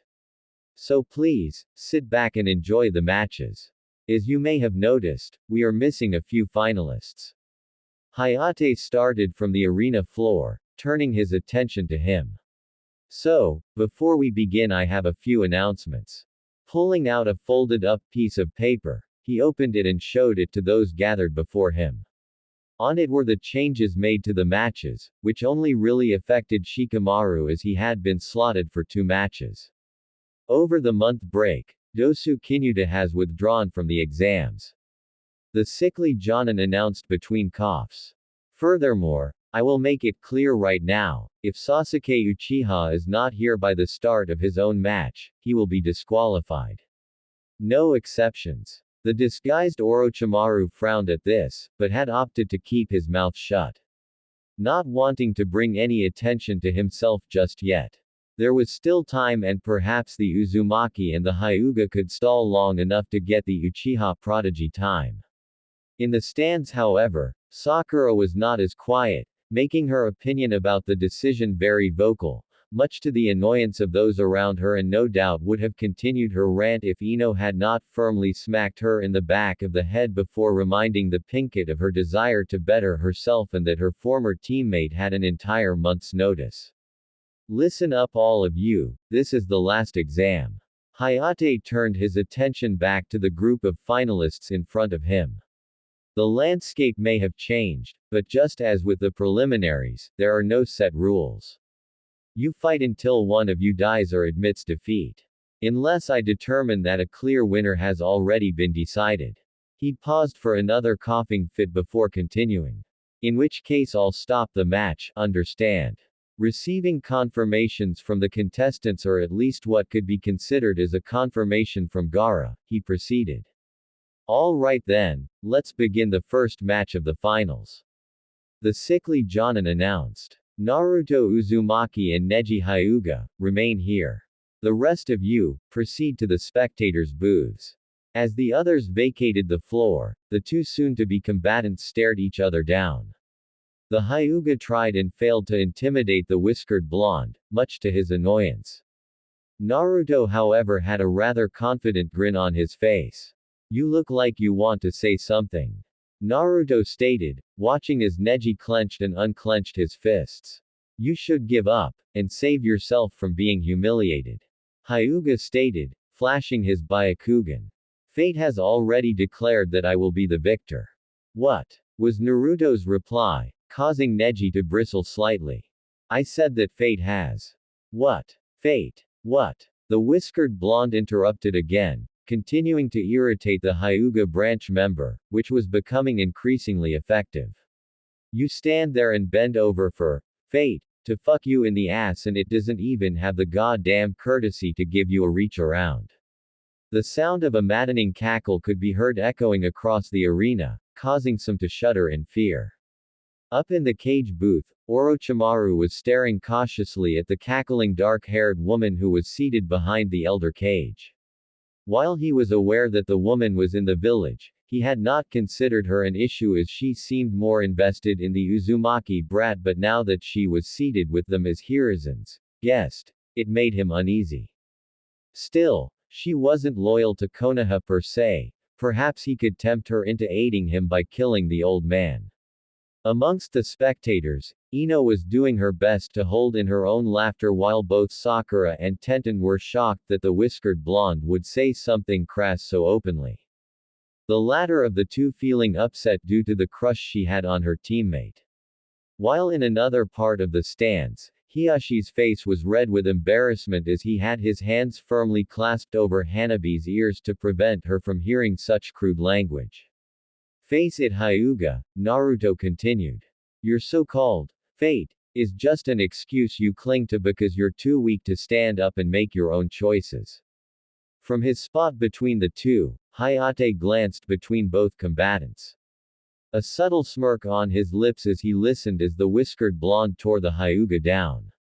Peering to the other side, he could see Neji had already activated his Byakugan and was more than ready to tear into the blonde as soon as the match started. The sickly Jonin was honestly surprised that the boy hadn't already lashed out. Deciding this had gone on long enough, he gave the signal for the match to officially begin. Immediately Neji shot off his mark, rapidly closing the gap between the two. Fully intending on crippling the Uzumaki for his hubris to mock him. As he neared the blonde, he aimed a strike right towards where his heart would be. A vicious grin spread across his lips as he neared his target, only to be denied at the last second as the blonde snatched his wrist when his fingers were just mere centimeters away from his chest. Oh ho ho, hit a sore spot did I. Naruto grinned before delivering a brutal side kick into the Hyuga's sternum, which sent him skidding back a good half-dozen feet with a dusty footprint on his chest. Neji didn't respond, instead he charged forth again, attempting to attack from a different angle only for the strike to be casually deflected. Which only served to infuriate the Hyuga prodigy further, attacking again and again, only for each strike to be met with the same result. Spectators area. Both Sakura and Tenten could not believe what they were witnessing down on the arena floor. Neji Hyuga, the rookie of the year from the previous graduating class and prodigy among the Hyuga clan, was struggling against the supposed dead last. The aspiring weapons mistress was in disbelief, as she had figured none could compete with her teammate, with the exception of maybe Sasuke or the redhead from Suna. Yet here the Uzumaki was engaging him in pure taijutsu combat and not even budging from his spot. If anything, it looked as if the whiskered blonde was bored as he deflected each strike with practiced ease, almost as if everything was moving in slow motion for him. From her perspective, Ino couldn't really blame him considering who had been training him all month. After a month of intense training with Juri Han, fighting the Kyuubi in hand-to-hand combat would feel like a simple task she imagined. Kami Almighty, Tenten exclaimed, looking towards Sakura. What kind of training did Kakashi-sensei give him? Sakura opened her mouth to answer, before slowly closing it. Realizing that she hadn't seen her former sensei since the preliminaries and had only caught glimpses of the whiskered blonde throughout the months still within the village. Meaning Kakashi-sensei couldn't have trained him, which left the question. Who trained Naruto? Hitaki-san didn't train him. Ino spoke up from her seat, not taking her eyes off the match below. Taking note how Neji was becoming more sloppy as he grew more angry at his opponent. It wasn't missed how she referred to the silver-haired Jonin, indicating that she did not respect his title. So if Kakashi-sensei didn't train him, who did? The weapons mistress inquired, only to receive a knowing smirk from the blonde mind-walker. Now that will ruin the surprise. Ino finally commented with a coy smile. Cage booth. From his position, Orochimaru was silently cursing as he watched the supposed dead last pick apart the Hyuga prodigy as if he were a fully fledged Jonin fighting an academy student. He had been planning on the Hyuga boy to be the dominant one in the fight and drag it out to humiliate the Uzumaki brat, giving Sasuke-kun much needed time to arrive, but with how things were going down on the arena floor, the match could simply end whenever the Jinchuriki got bored of toying with his opponent. Something on your mind, Kage Dono? Hiruzen asked, peering over at the disguised snake Sanin. Oh, I was just thinking. That blonde one, Uzumaki was it. Rasa responded, snapping out of his inner musings. Wasn't he labeled the dead last of his graduating class? He was. The elder Hokage nodded in agreement, knowing that it was common knowledge and no small thanks to those like Kiba Inuzuka that had used the title to mock the blonde during the preliminaries a month ago. But recently he happened upon someone who was invested in bringing out his potential. Orochimaru glanced at Yuri out the side of his eye and felt a chill go down his spine to find she was staring directly at him with a vicious grin, licking her lips as if she were anticipating something. He could have sworn he saw the Shinigami standing behind her, staring at him, forcing him to focus on the match below. There is no way she can know, can she? He thought to himself in a panic as he still felt the woman's eyes on him. No, I accounted for everything, even if the old fool has kin, she was never told anything of the invasion. Silently, he made plans to discover the whereabouts of the traitorous bitch and punish her. Initially he had planned to just eliminate her and move on, but perhaps that would be too wasteful. After all, her body could give him so much more. Either for experimentation or for breeding purposes amongst his more vital subordinates. A sickening grin spread across his face, hidden beneath the veil, as he imagined what horrible things he could inflict upon her once he killed the old man and razed Konoha to ruins. Meanwhile, Yuri's eyes had not left his form. A grin of her own playing across her lips. Arena floor. Enough! Neji exclaimed in frustration as he jumped back, panting for breath. His once perfect hair became frazzled from fatigue.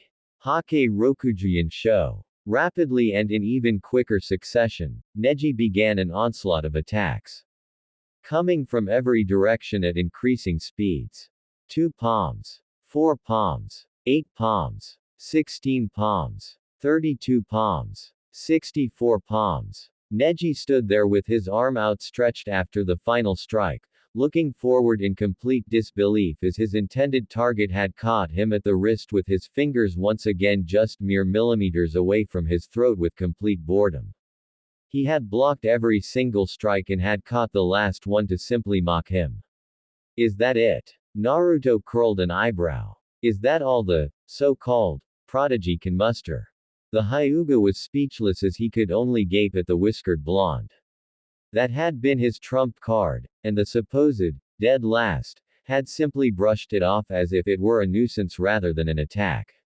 How disappointing. The Uzumaki sighed before twisting Neji's arm, forcing him to lurch to the side and delivering another brutal kick to the Hyuga's midsection, sending him back another few feet.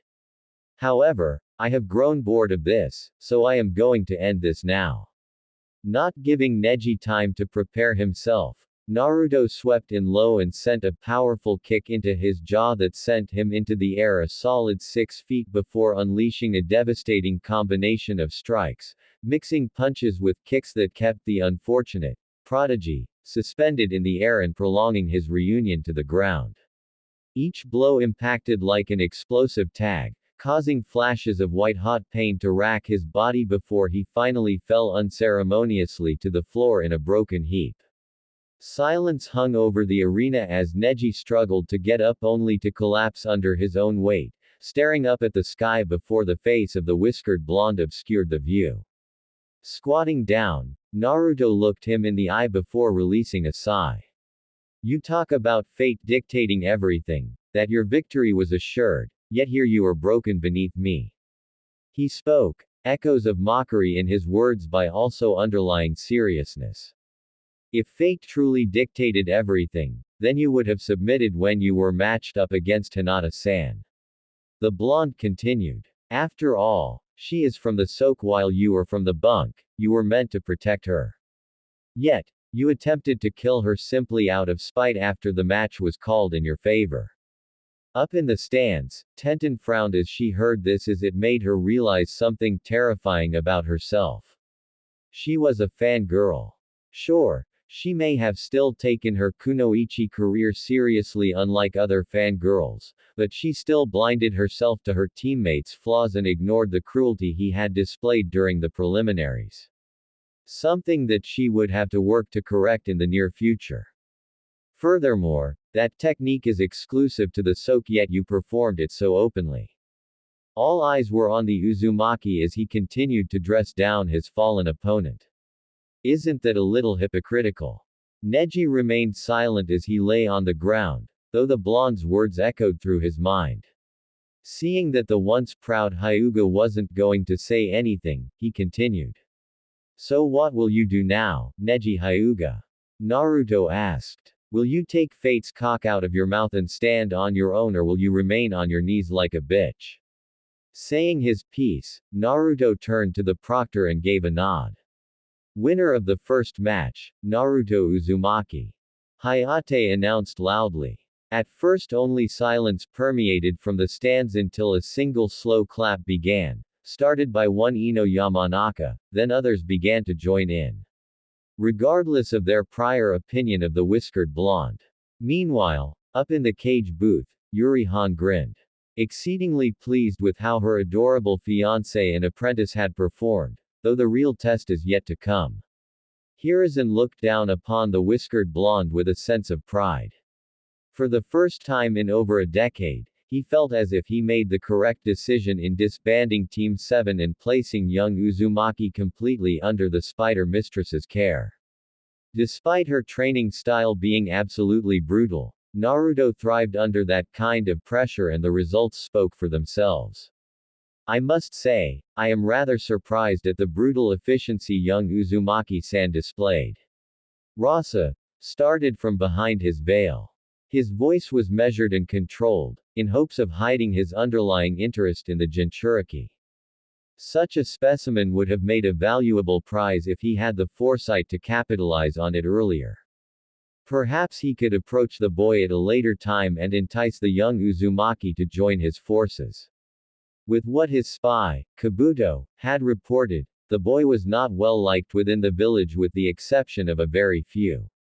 Something that could easily be exploited by simply removing those few individuals from the playing field, including his former apprentice, as she has far outlived her usefulness. That he was. Hiruzen agreed with a nod. And to think, he is still holding back. Just wait till the real fight begins. Yuri commented with a dangerous gleam in her eye. The real fight? Rasa inquired, raising a delicate eyebrow at the dark-haired woman seated behind the Hokage. Surely you know, Sand Viper. The woman grinned maliciously, licking her lips. Her left eye subtly glowing under her bangs. When Naruto Koi will inevitably face off against your son. That is when you will be what he is truly capable of, if Naruto Koi deems your son worthy, that is. Orochimaru wisely kept his composure, so as not to blow his cover. However, the exact wording the woman used was unnerving to him, almost too on the nose. Though he couldn't afford to act out over a potential coincidence, after all, he was impersonating a man who came from the desert region of Kase no Kuni, a land where such snakes were common. Still, he couldn't shake the feeling that the woman knew and was toying with him. Meanwhile, Hiruzen was wondering just what Yuri was playing at. He had wanted to keep his disgraced student in the dark so that he was aware of the snake Sanin's ploy. Then he realized. She was baiting him with the intent of either forcing the man to oust himself or put him on edge with paranoia and allow him to unravel himself from the inside. Clever girl. The elder village leader couldn't help thinking. Spectators booth. After the applause, Ino lowered back into her seat. A satisfied grin on her face as she watched the retreating form of the whiskered blonde depart the arena floor. Licking her lips slightly as she couldn't help but imagine how his muscles would feel. Though she forced those thoughts down. She had to earn her right first. I can't believe he was able to completely dominate Neji like that. Tenten stated, her voice barely a whisper. Still in complete disbelief that the supposed dead last of this graduating year and completely trounced the previous year's Rookie of the Year. I know. Sakura commented, her green eyes following the form of her now former teammate. In a sense, it made it feel as if he was walking away from her, leaving her behind. Alone. Though she couldn't deny the skill he had just displayed, without a doubt, he had left her behind. And something tells me he was still holding back. Ino piped in, earning a shocked look from the other two kunoichi. What do you mean he was holding back? The weapons mistress demanded, looking to the blonde mind walker for an explanation. How? Was all Haruno could muster. Seeing Naruto brutally pick apart the Hyuga prodigy was already terrifying enough to see, but to learn that the whiskered blonde was still holding back. She didn't even want to imagine what more he could do. Well, considering who trained him all month, I wouldn't be surprised if we haven't seen Naruto-kun's full capabilities. Clearly you know something, Ino pig, so spill. Sakura demanded, glaring at her now former rival for the Uchiha's affections. Yeah. Tenten added, pressing the blonde mind walker for information. Lee-san trains relentlessly for hours every day with Gai-sensei with ungodly exercises and even he was unable to beat Neji. Not much of a comparison there. Ino pointed out to the weapons mistress, receiving a glare in response. The exercises that Lee-san does with Gai-sensei builds conditioning, not technique. Tenten had to concede to that, as all of the exercises that the two green-glad nutcases performed were focused on building up the body. It wasn't to say that Lee didn't know any techniques, but a majority of his training focused on his body. Whereas the Hyuga prodigy was always focusing on perfecting his clan's specialized taijutsu. Still, the Pinkett spoke up. When Sasuke-kun arrives, he'll be able to handle Naruto Baka. Kakashi-sensei has been training him privately all month. Ino failed to suppress a snort in response, though was heavily tempted to slap the pink-haired kunoichi in the back of the head for relapsing into her blind fangirl personality. Though the young mind walker partially had herself to blame, having carried on her false persona for so long, which had only served to encourage Sakura in her pursuit for the Uchiha. That's even if Uchiha-san arrives on time. The blonde pointed out, knowing all too well how irresponsible Kakashi could be. And even if he does arrive on time, I doubt anything Hitaki-san actually fully trained him. This caught the attention of those around the blonde woman. Especially her own sensei, Asuma. What makes you say that? He asked, looking to the mind walker for some clarification. Kakashi-san is a highly skilled jonin. He may be a skilled shinobi, but he is a horrible and lazy teacher. Ino bit back. It was evident the young woman had no respect for the masked man. Especially after what Anko had informed her and the others of his attempt to invite her for drinks at his place under the guise of exchanging stories about their history with one Naruto Uzumaki. Ino had to suppress a shudder at the thought. Disgusted that he would stoop to such a level. Not to mention the fact that he only seemed interested in her due to her relationship with the whiskered blonde had sent a tidal wave of red flags about the man's intentions. It made her question if Hitaki would approach herself or any of the others under the same guise in the future when he learned of their connection with Naruto. Now that is no way to talk about someone who is your superior. Asuma chastised in a firm voice. Besides, what makes you think he is a horrible teacher when you never trained under him? At this, Ino had to scoff before turning her attention to her former rival. Sakura, what was a typical training day for you? She inquired, putting the pinkett in the spotlight. Well, Sakura stammered a little, feeling a little embarrassed of suddenly being put on the spot. We were told to arrive at the training ground at 6 in the morning, but he wouldn't show up until close to 9. So he was almost always 3 hours late. Ino pressed, earning a nod of confirmation. Seeing this, Asuma could only silently groan to himself. Feeling a little embarrassed himself for defending a fellow jonin. Though he shouldn't have been surprised, given the man's reputation. When did your team learn surface walking? Yamanaka asked, a knowing but subtle smirk ever growing on her face. When we went on our first C-rank mission to Nami no Kuni. The pinkett replied. Right after our first encounter with Zabuza and the fake hunter Nin. And that was what, a month since graduation. She stated, earning another nod of confirmation. What was Kakashi-san teaching you during that time? Sakura was beginning to feel as if she was being interrogated, but answered anyway.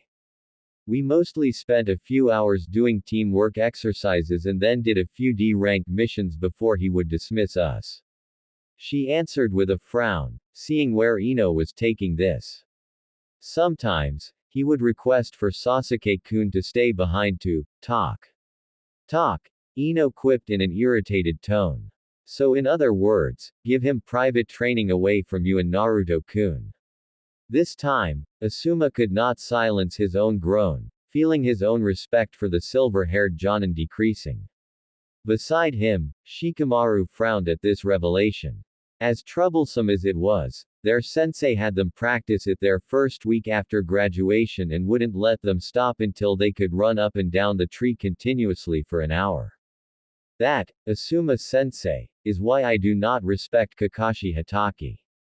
Ino stated with finality, turning her attention back to the arena below. For his part, the bearded Sarutobi could not fault the young mind-walker. If that was how the man trained his team, it was embarrassing. He could see now why his father had decided to disband the team when he did. Though there was still the question.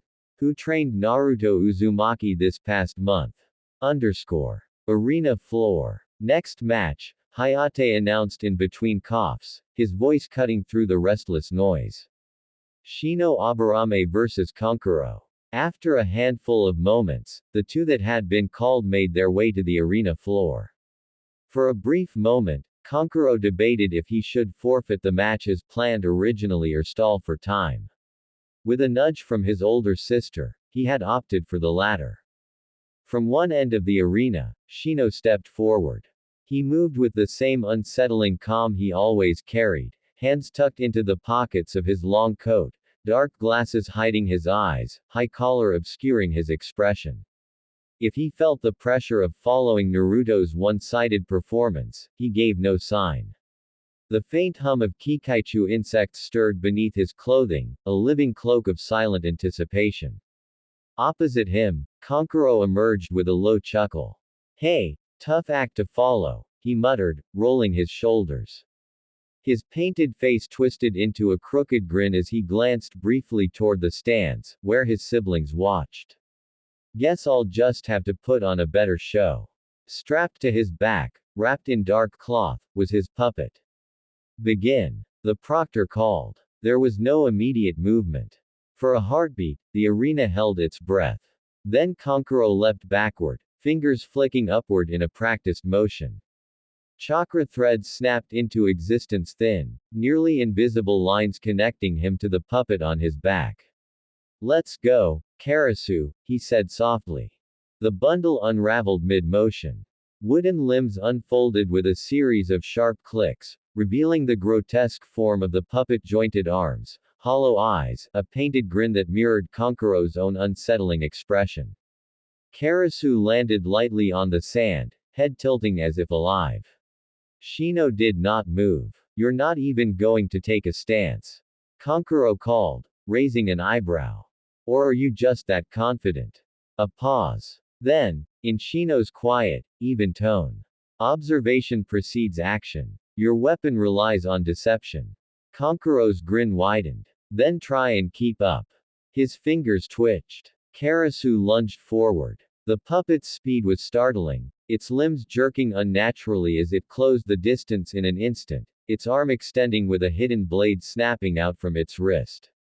It slashed toward Shino's chest with mechanical precision. Shino shifted slightly. Not a full dodge but just enough.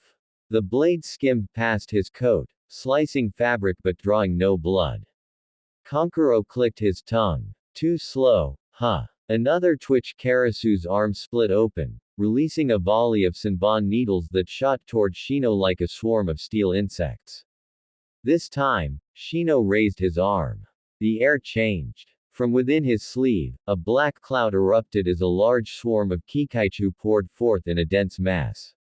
The insects intercepted the Senbon mid-flight, clattering harmlessly to the ground as the swarm absorbed the momentum. What the? Kankuro muttered, eyes narrowing. Shino lowered his arm slowly. Projectile-based attacks are ineffective. Is that so? Kankuro's fingers danced more sharply now. Karasu's torso split open. A hidden mechanism triggered a dense, purple gas burst outward, spreading rapidly across the battlefield. The poison cloud expanded with frightening speed, swallowing Shino's position whole. Those among the spectators gasped in horror and concern for the combatants below. Poison! Someone shouted. Kankuro smirked. Let's see you block that. The cloud thickened, obscuring everything within. For a moment, nothing. Then, from inside the haze, came the faint hum. It grew louder. The poison cloud began to distort, rippling unnaturally, as if being devoured from within. Black shapes churned beneath the surface, until the Kikaichu burst outward. The swarm exploded from the cloud in a surging wave, dispersing the poison as though it were nothing more than mist. At the center stood Shino, untouched, his coat fluttering slightly as the last traces of gas dissipated. Kankuro's smirk faltered. Impossible. Shino's voice remained steady. My insects consume chakra-based substances. Your toxin was insufficient. Then how about this? Kankuro retorted. His hands moved rapidly, now far more aggressively than before. Karasu sprang back, its body contorting unnaturally before launching forward again, this time faster, more erratic. Its arms detached mid-motion, spinning through the air as bladed projectiles, while its torso opened to release a barrage of hidden weapons, kunai, wires, and smoke bombs all at once. The arena erupted into chaos. Explosions of sand and smoke obscured everything. From within the storm, Shino's silhouette flickered, barely visible. And then, he vanished. Seemingly fading away in the debris. Kankuro's eyes widened. Where? Behind you. A voice whispered from behind. Kankuro spun to lash out at the bug user, but it was too late. A mass of Kikaichu surged up from the ground at his feet, crawling rapidly over his legs, his arms, and his torso. What? He jerked his hands, trying to call Karasu back to him, though was met with no response as more insects poured in, disrupting his flow of chakra before he could even form a solid connection to his puppet. There, draining my chakra. He hissed in realization. Shino stood several paces away, untouched, his posture unchanged. You relied too heavily on maintaining distance, Shino said. While your focus remained on offense, I prepared. Kankuro gritted his teeth, pushing as much chakra as he could to his fingertips in an effort to push through the insects that were blocking his attempt, before finally managing a successful connection to his puppet. Karasu jerked violently to life, its remaining parts snapping back toward Shino in a desperate strike. Not yet. The puppet lunged. But it slowed, its movements became sluggish and erratic. The Kikaichu had once again blocked the puppet user's chakra strings, ceasing all mobility from it.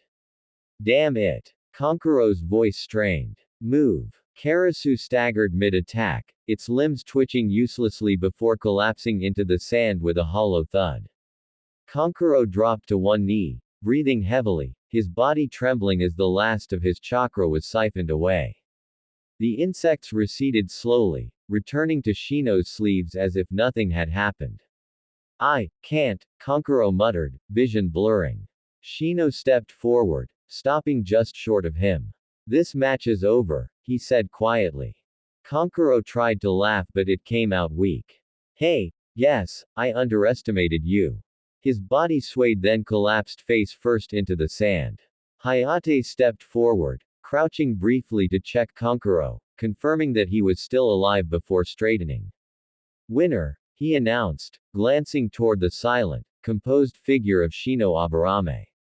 Shino Aburame. Shino adjusted his glasses slightly. It is customary that I extend my hope that we are able to spar again at a later date. He replied to his fallen opponent, not that he was expecting a reply. And with that, he turned and walked away, the faint hum of his insects the only trace he left behind as he departed the arena floor to rejoin his fellow contestants and await the next match. Cage booth. Hiruzen let out a soft puff of smoke from his pipe as he mentally gauged the conclusion to the fight that had just ended. There was no doubt in his aging mind that Shino had controlled the match from the very beginning. Forcing Kankuro to move to his tune, turning the puppet user into a puppet himself. From what he had witnessed, the young Aburame was a very good candidate to become Chunin. I must say, Hokage Dono, came the voice of the Cage. Your genin is truly remarkable. Being able to lead my son on as he did is not a small feat. For all his brashness, Kankuro isn't easily fooled. Casually leaning back in her chair behind the elder village leader, one leg draped lazily over the back of Hiruzen's chair, much to the elder man's annoyance though he remained silent, Juri Han watched Shino's exit with sharp, predatory interest. Her visible eye gleamed, the corner of her lips curling into something between a smirk and a grin.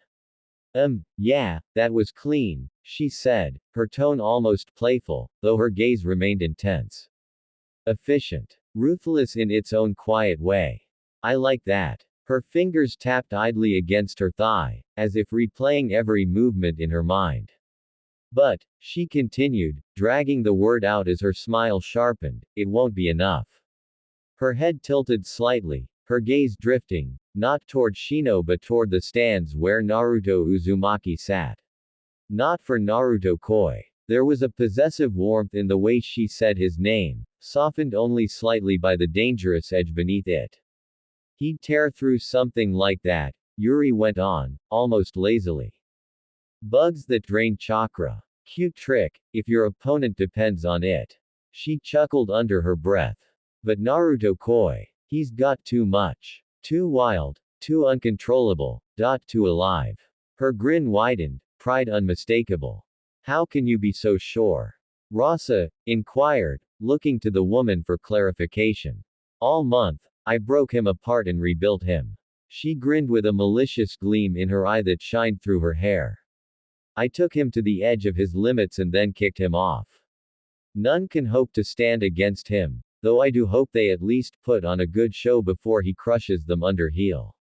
A dark, alluring chuckle escaped her lips, sending another chill up the snake Sanin's spine.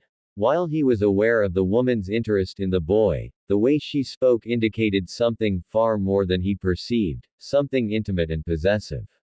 Making him reconsider his desire to acquire the Jinchuriki. I am curious as to what the next match will bring. Yuri inquired, peering down to the arena floor.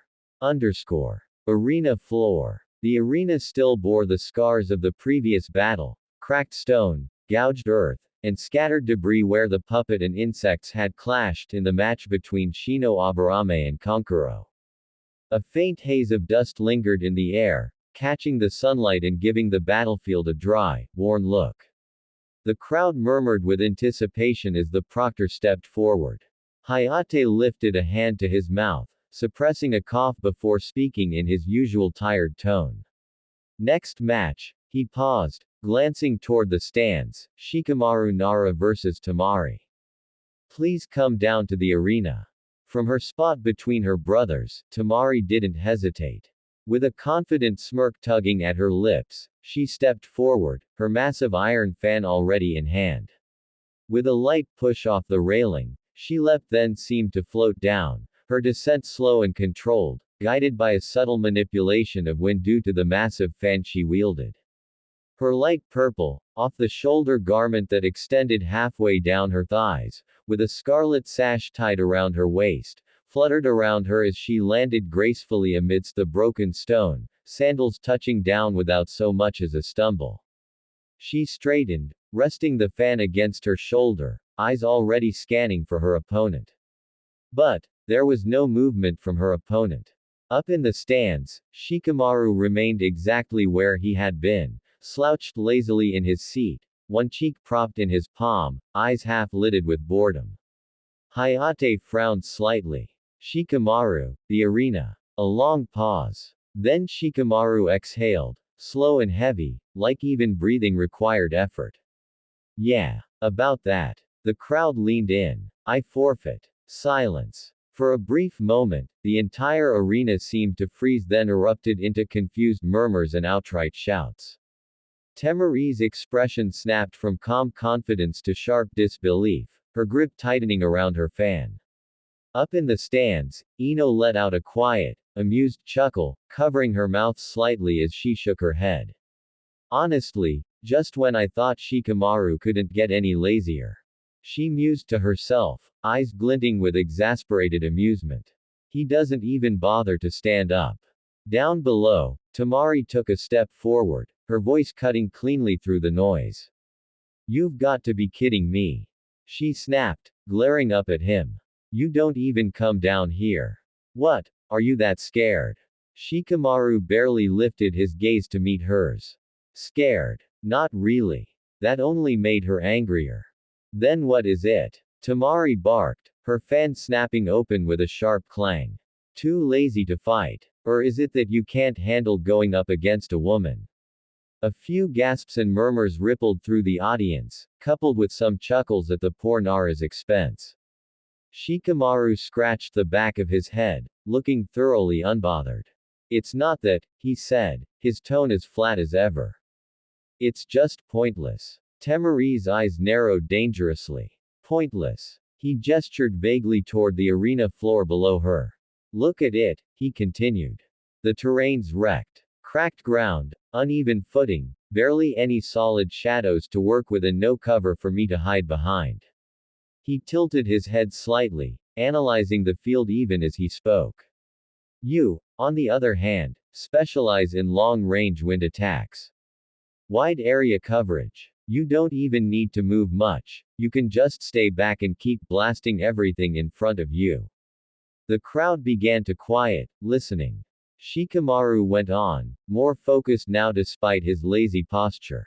My shadow possession technique needs positioning, timing, and shadows to work with. With the ground like that, I'd have to spend half the match just trying to set something up. Meanwhile, you'd be controlling the entire battlefield from a distance. He sighed again. I could drag it out. Maybe even come up with something eventually. But it'd be a pain, and the odds aren't great enough to bother. His eyes drifted half shut again. So yeah, I'm forfeiting. Tamari stared at him, stunned for a split second, then her expression twisted into pure irritation. You've got to be the laziest person I've ever met, she growled out. You're just making excuses because you don't want to fight. Shikamaru shrugged faintly. Believe whatever you want. A tense beat passed. Hayate coughed softly again, stepping forward to reclaim control of the situation. His gaze moved between the unmoving Shikamaru and the visibly furious Tamari. Since Shikamaru Nara has forfeited from the match, he raised his hand. The winner is Tamari of the Sand.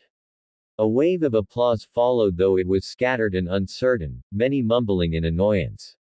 Tamari didn't acknowledge it. Her fan snapped shut with a sharp crack as she turned away, clearly dissatisfied. Victory had been handed to her, but there was no pride in it, only frustration lingering in her narrowed eyes. TCH. What a waste, she muttered under her breath. Up in the stands, Shikamaru had already leaned back again, as if nothing of importance had happened at all, the roar of the crowd fading into the background like distant noise. Troublesome, he murmured quietly, closing his eyes. With Naruto. The Uzumaki couldn't help but blink owlishly at the sheer amount of laziness the Nara had just openly displayed. While the lazy genius had made a solid point as to why the battle would be less than ideal for him, he should have at least made an effort. If only to entertain the audience. Hope he realizes what he just got himself into. Naruto mentally mused. Because Yono-san is not going to let this slide. Think it will be the frying pan or hard labor? Sif inquired with amusement. Having witnessed the temper of the Nara woman before, when Iruka had informed her of her son's sleeping habits during his class. The resulting punishment had left the instructor mentally scared to the point that he kept his mouth shut and let the boy sleep during his class. Knowing her, both. He snorted. Though, I suppose that removing one obstacle still leaves Shino-san. Begs the question, the QB began, her curiosity getting the best of her. Who do you think would win between Nara and Shino? Naruto had to pause at the question and really think it over. While the match between the two strategies wouldn't be riveting, in a sense of action, it would be an interesting bout nonetheless. A reluctant genius against the pragmatic strategist. It would be like watching a high-stakes shogi game between two masters. Honestly, that's a tough one. He finally replied after a handful of seconds. The vixen's presence curled lazily in the back of his mind, her tails flicking with interest. Oh, how do you figure? Naruto let out a soft sigh, and prepared to give his tenant a breakdown of this potential battle between the two strategies. Shikamaru's got the brains, probably the best tactical mind in the entire class, hell, maybe even among most shunin. Give him time to think, and he'll turn the battlefield into a shogi board. His eyes flicked toward Nara again. His shadow possession technique is crazy dangerous too. If he catches you once, the match is basically over. He paused, then tilted his head slightly. But that's also his biggest weakness. Sif hummed softly. How so? He needs a setup. Shadows, positioning, timing, all of it. Naruto elaborated. And more than anything, he needs motivation. If he decides it's too troublesome, he might not even bother going all out until it's too late. A faint grin of amusement tugged at Naruto's lips, noting that they had already seen this firsthand when he forfeited the match just moments ago without even trying. Shino is pretty much the exact opposite. Naruto's eyes shifted again, this time lingering on the Aburame air. That guy doesn't waste movement or energy and rarely allows emotion to dictate his actions. Everything he does has a reason. His voice dropped slightly, gaining a note of respect. Those bugs of his. They're not just for attacking.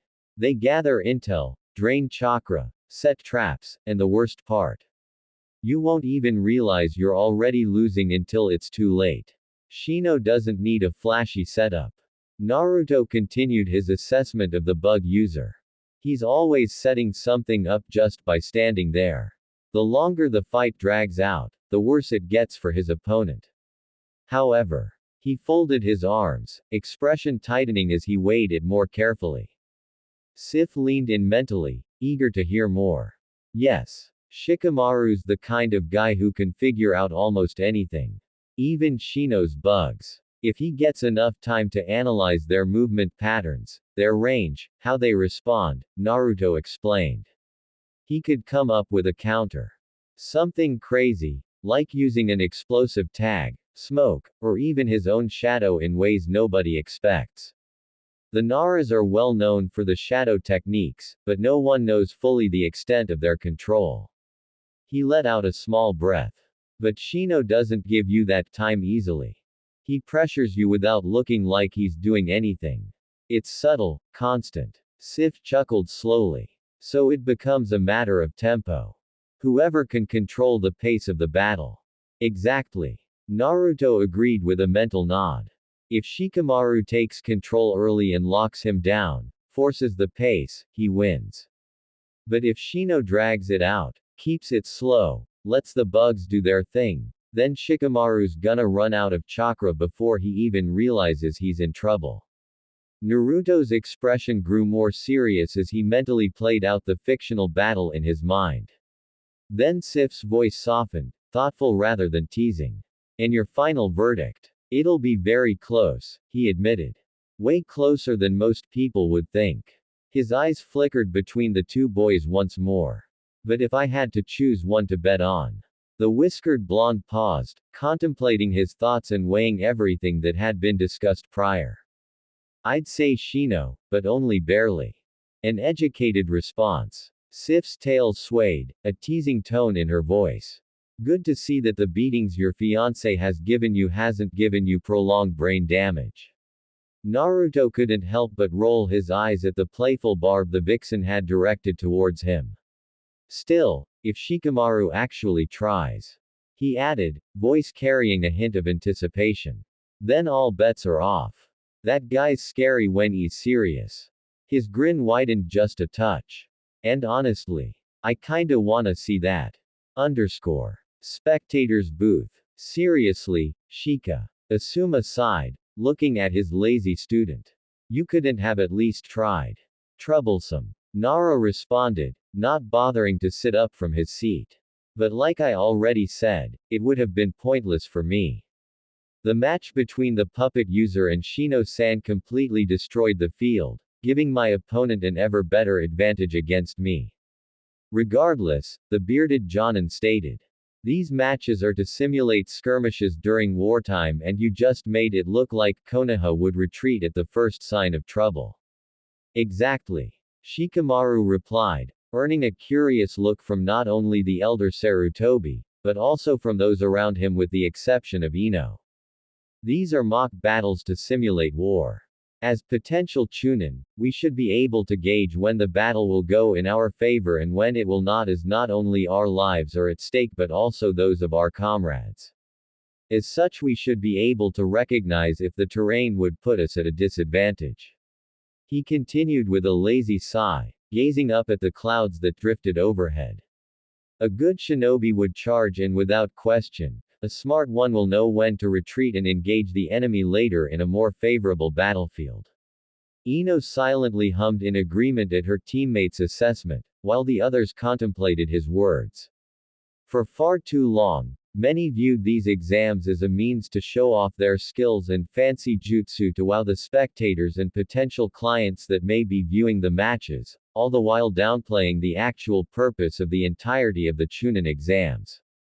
No doubt, it was probably the reason so few were ever promoted from the exams themselves, instead earning a field promotion down the line when the realization dawned on them. Woo! Finally made it. A boisterous voice sounded from behind them, alerting those nearby that the rest of the members of Team 8 had arrived, accompanied by Anko. Sorry, Kiba-kun. Hinata apologized, feeling at fault for the delay as she had a severe coughing fit from the internal injuries she had sustained only a month prior. No, it's not your fault, Hinata-chan. Inuzuka rapidly waved his hands, realizing how his words sounded. I just hope that bastard got what was coming to him. The Hyuga heiress frowned slightly at this, unseen by the others. As much as it hurt physically what her cousin had done to her during the preliminaries, she still couldn't bring herself to desire to see any harm befall him. You missed a hell of a show. Ino commented as she looked over to the snake mistress with a teasing grin. Yeah, figured. I had some last-minute shit I needed to take care of. Anko grumbled as she took the empty seat next to the young mind-walker. So, what did I miss? Naruto-kun completely dominated him and even verbally broke him down with some rather crass remarks that you could be proud of, Anko-chan. The blonde Yamanaka gave a brief overview. With any luck, hopefully he knocked Neji's head from his ass. Ino, language. Asuma chastised, earning himself a dismissive wave from the blonde kunoichi. How did you do, Shino? Kurenai inquired, knowing she had missed her own student's match. My opponent gave a valiant attempt before I claimed victory. Aburame declared in his usual monotone, adjusting his sunglasses. I believe I performed satisfactorily. Kid's not wrong. Asuma added, turning to his secret not-so-secret girlfriend. He was matched up against a puppet user from Sunagaker. Shino here set the pace of the match from beginning to end. I wouldn't be surprised if the old man wasn't already considering him for promotion. I see. The Genjutsu mistress smiled, turning to her student. Congratulations, Shino. So, Ino spoke up, looking to those around her. Anyone wanna take bets? Bets? Tenten inquired, looking at the blonde. On what? Who is going to win the finals? Well, we could bet on that, but I already know who is going to win. The Mindwalker grinned, knowing full well that Naruto would dominate the exams. But, I was thinking more on if the Uchiha will be late or not. Oh ha ha ha. Anko let out a chuckle. Come on, that's a sucker bet considering who he is with. That's not fair. Sakura snapped to the defense of her crush and now former sensei. Kakashi sensei just values his time differently. Kiba snorted. Yeah, by wasting everyone else's. Akamaru gave a supportive bark. Tenten covered a small laugh with her hand. Kakashi sensei does have a reputation. Reputation. Anko grinned, sharp and mischievous. That's a polite way of saying the man's chronically late. If punctuality were a jutsu, he'd fail it. She's not wrong. I've witnessed Kakashi-san miss entire briefings. Asuma exhaled smoke. And then stroll in at the end without a care in the world. Kurenai sighed softly, though there was a hint of amusement in her expression. He's consistent, at least. Statistically speaking, Shino adjusted his glasses slightly. The probability of both Kakashi-sensei and Sasuke-san arriving on time is significantly lower than either arriving late individually. Hey! Sakura protested again, though weaker this time. Sasuke-kun is serious about this match. He wouldn't risk being late. And Kakashi-sensei wouldn't let that happen. Anko arched her brow. You're putting a lot of faith in a guy who can get lost on a straight road. That earned a louder round of chuckles. I think, maybe Sakura is right. Hinata fidgeted beside them, her fingers twisting together. Sasuke-kun wouldn't want to miss his match, so, maybe they'll come on time. Kiba glanced at her, surprised, then grinned. You're betting on them too. Hinata's face flushed instantly. No. I mean. I wasn't, She shrank slightly, voice fading into a whisper. I just think it's possible. Tenten smiled gently at her, then looked back at the group. Alright, let's make it official then. Ino clapped her hands together, delighted. Perfect. Bets are open. Kakashi-sensei and Sasuke. Late, Kiba said immediately. Late, Anko echoed, not even hesitating. Late, Asuma added with a shrug. Kurenai gave a small nod. Late, Shino confirmed. Tenten tilted her head, then smiled. Late. All eyes turned to Sakura. She hesitated, just a fraction, feeling a little put on the spot, before lifting her chin, determination flickering in her eyes despite the odds stacked against her. On time, she said firmly. Both of them. Ooh, going solo huh? Ino's grin widened, predatory and pleased. Bold move, forehead. Sakura huffed and crossed her arms defiantly. You'll see. Anko stretched lazily, clearly entertained. Alright, Pinky. I almost feel bad taking your money. You won't be saying that when they show up right on time. Sakura shot back, though her confidence wavered just enough to be noticeable. Asuma glanced toward the arena again, smoke curling into the air as the tension subtly shifted. Well, guess we won't have to wait long to find out. What? Sakura looked at the bearded Jonin. Why? Because Uchiha-san's match is next. Shino replied. Arena floor. The fourth match is about to commence. Hayate announced loudly. Will Sasuke Uchiha and Gaara of the Sand please come to the arena floor? Without hesitation, the red-headed genin from Suna disappeared in a flurry of sand and reappeared on the arena floor. Though an expression of irritation present on his face due to the fact that his so-called opponent was nowhere to be seen. Sasuke Uchiha, the sickly proctor called out once more. Report to the arena floor within the next 5 minutes or be disqualified. Silence followed, as those in attendance silently watched, looking for signs of the raven-haired genin to make his appearance. Up in the stands, Sakura was quietly praying to every deity she could think of to spare her wallet and allow her crush to arrive. As the silence lingered over the stadium, a small gust of wind stirred across the arena floor, just opposite where Gaara stood, prompting the redhead to tilt his head ever so slightly. It began as a whisper, barely there, curling over the packed sand like an unseen breath. Then it grew, threading through the arena with a strange deliberateness, lifting grains into the air in a slow, spiraling dance. The crowd, already tense from the long delay, leaned forward as one. Cloaks rustled. A murmur rippled through the stands, uncertain and swelling. Gaara did not move his feet, but his gourd shifted almost imperceptibly, and within responding to his will or perhaps to something else. His pale green eyes narrowed, fixed on the forming swirl as though recognizing a presence no one else could yet see. For the briefest moment, a silhouette seemed to stand within the shifting veil of dust. So friends, this was episode 2 of this action-packed adventure. If you enjoyed it and want episode 3 soon, make sure to like, share, and subscribe to the channel. Also comment down your thoughts. What new technique do you think Naruto will master next after Juri Han's brutal training? I'll see you in the next episode.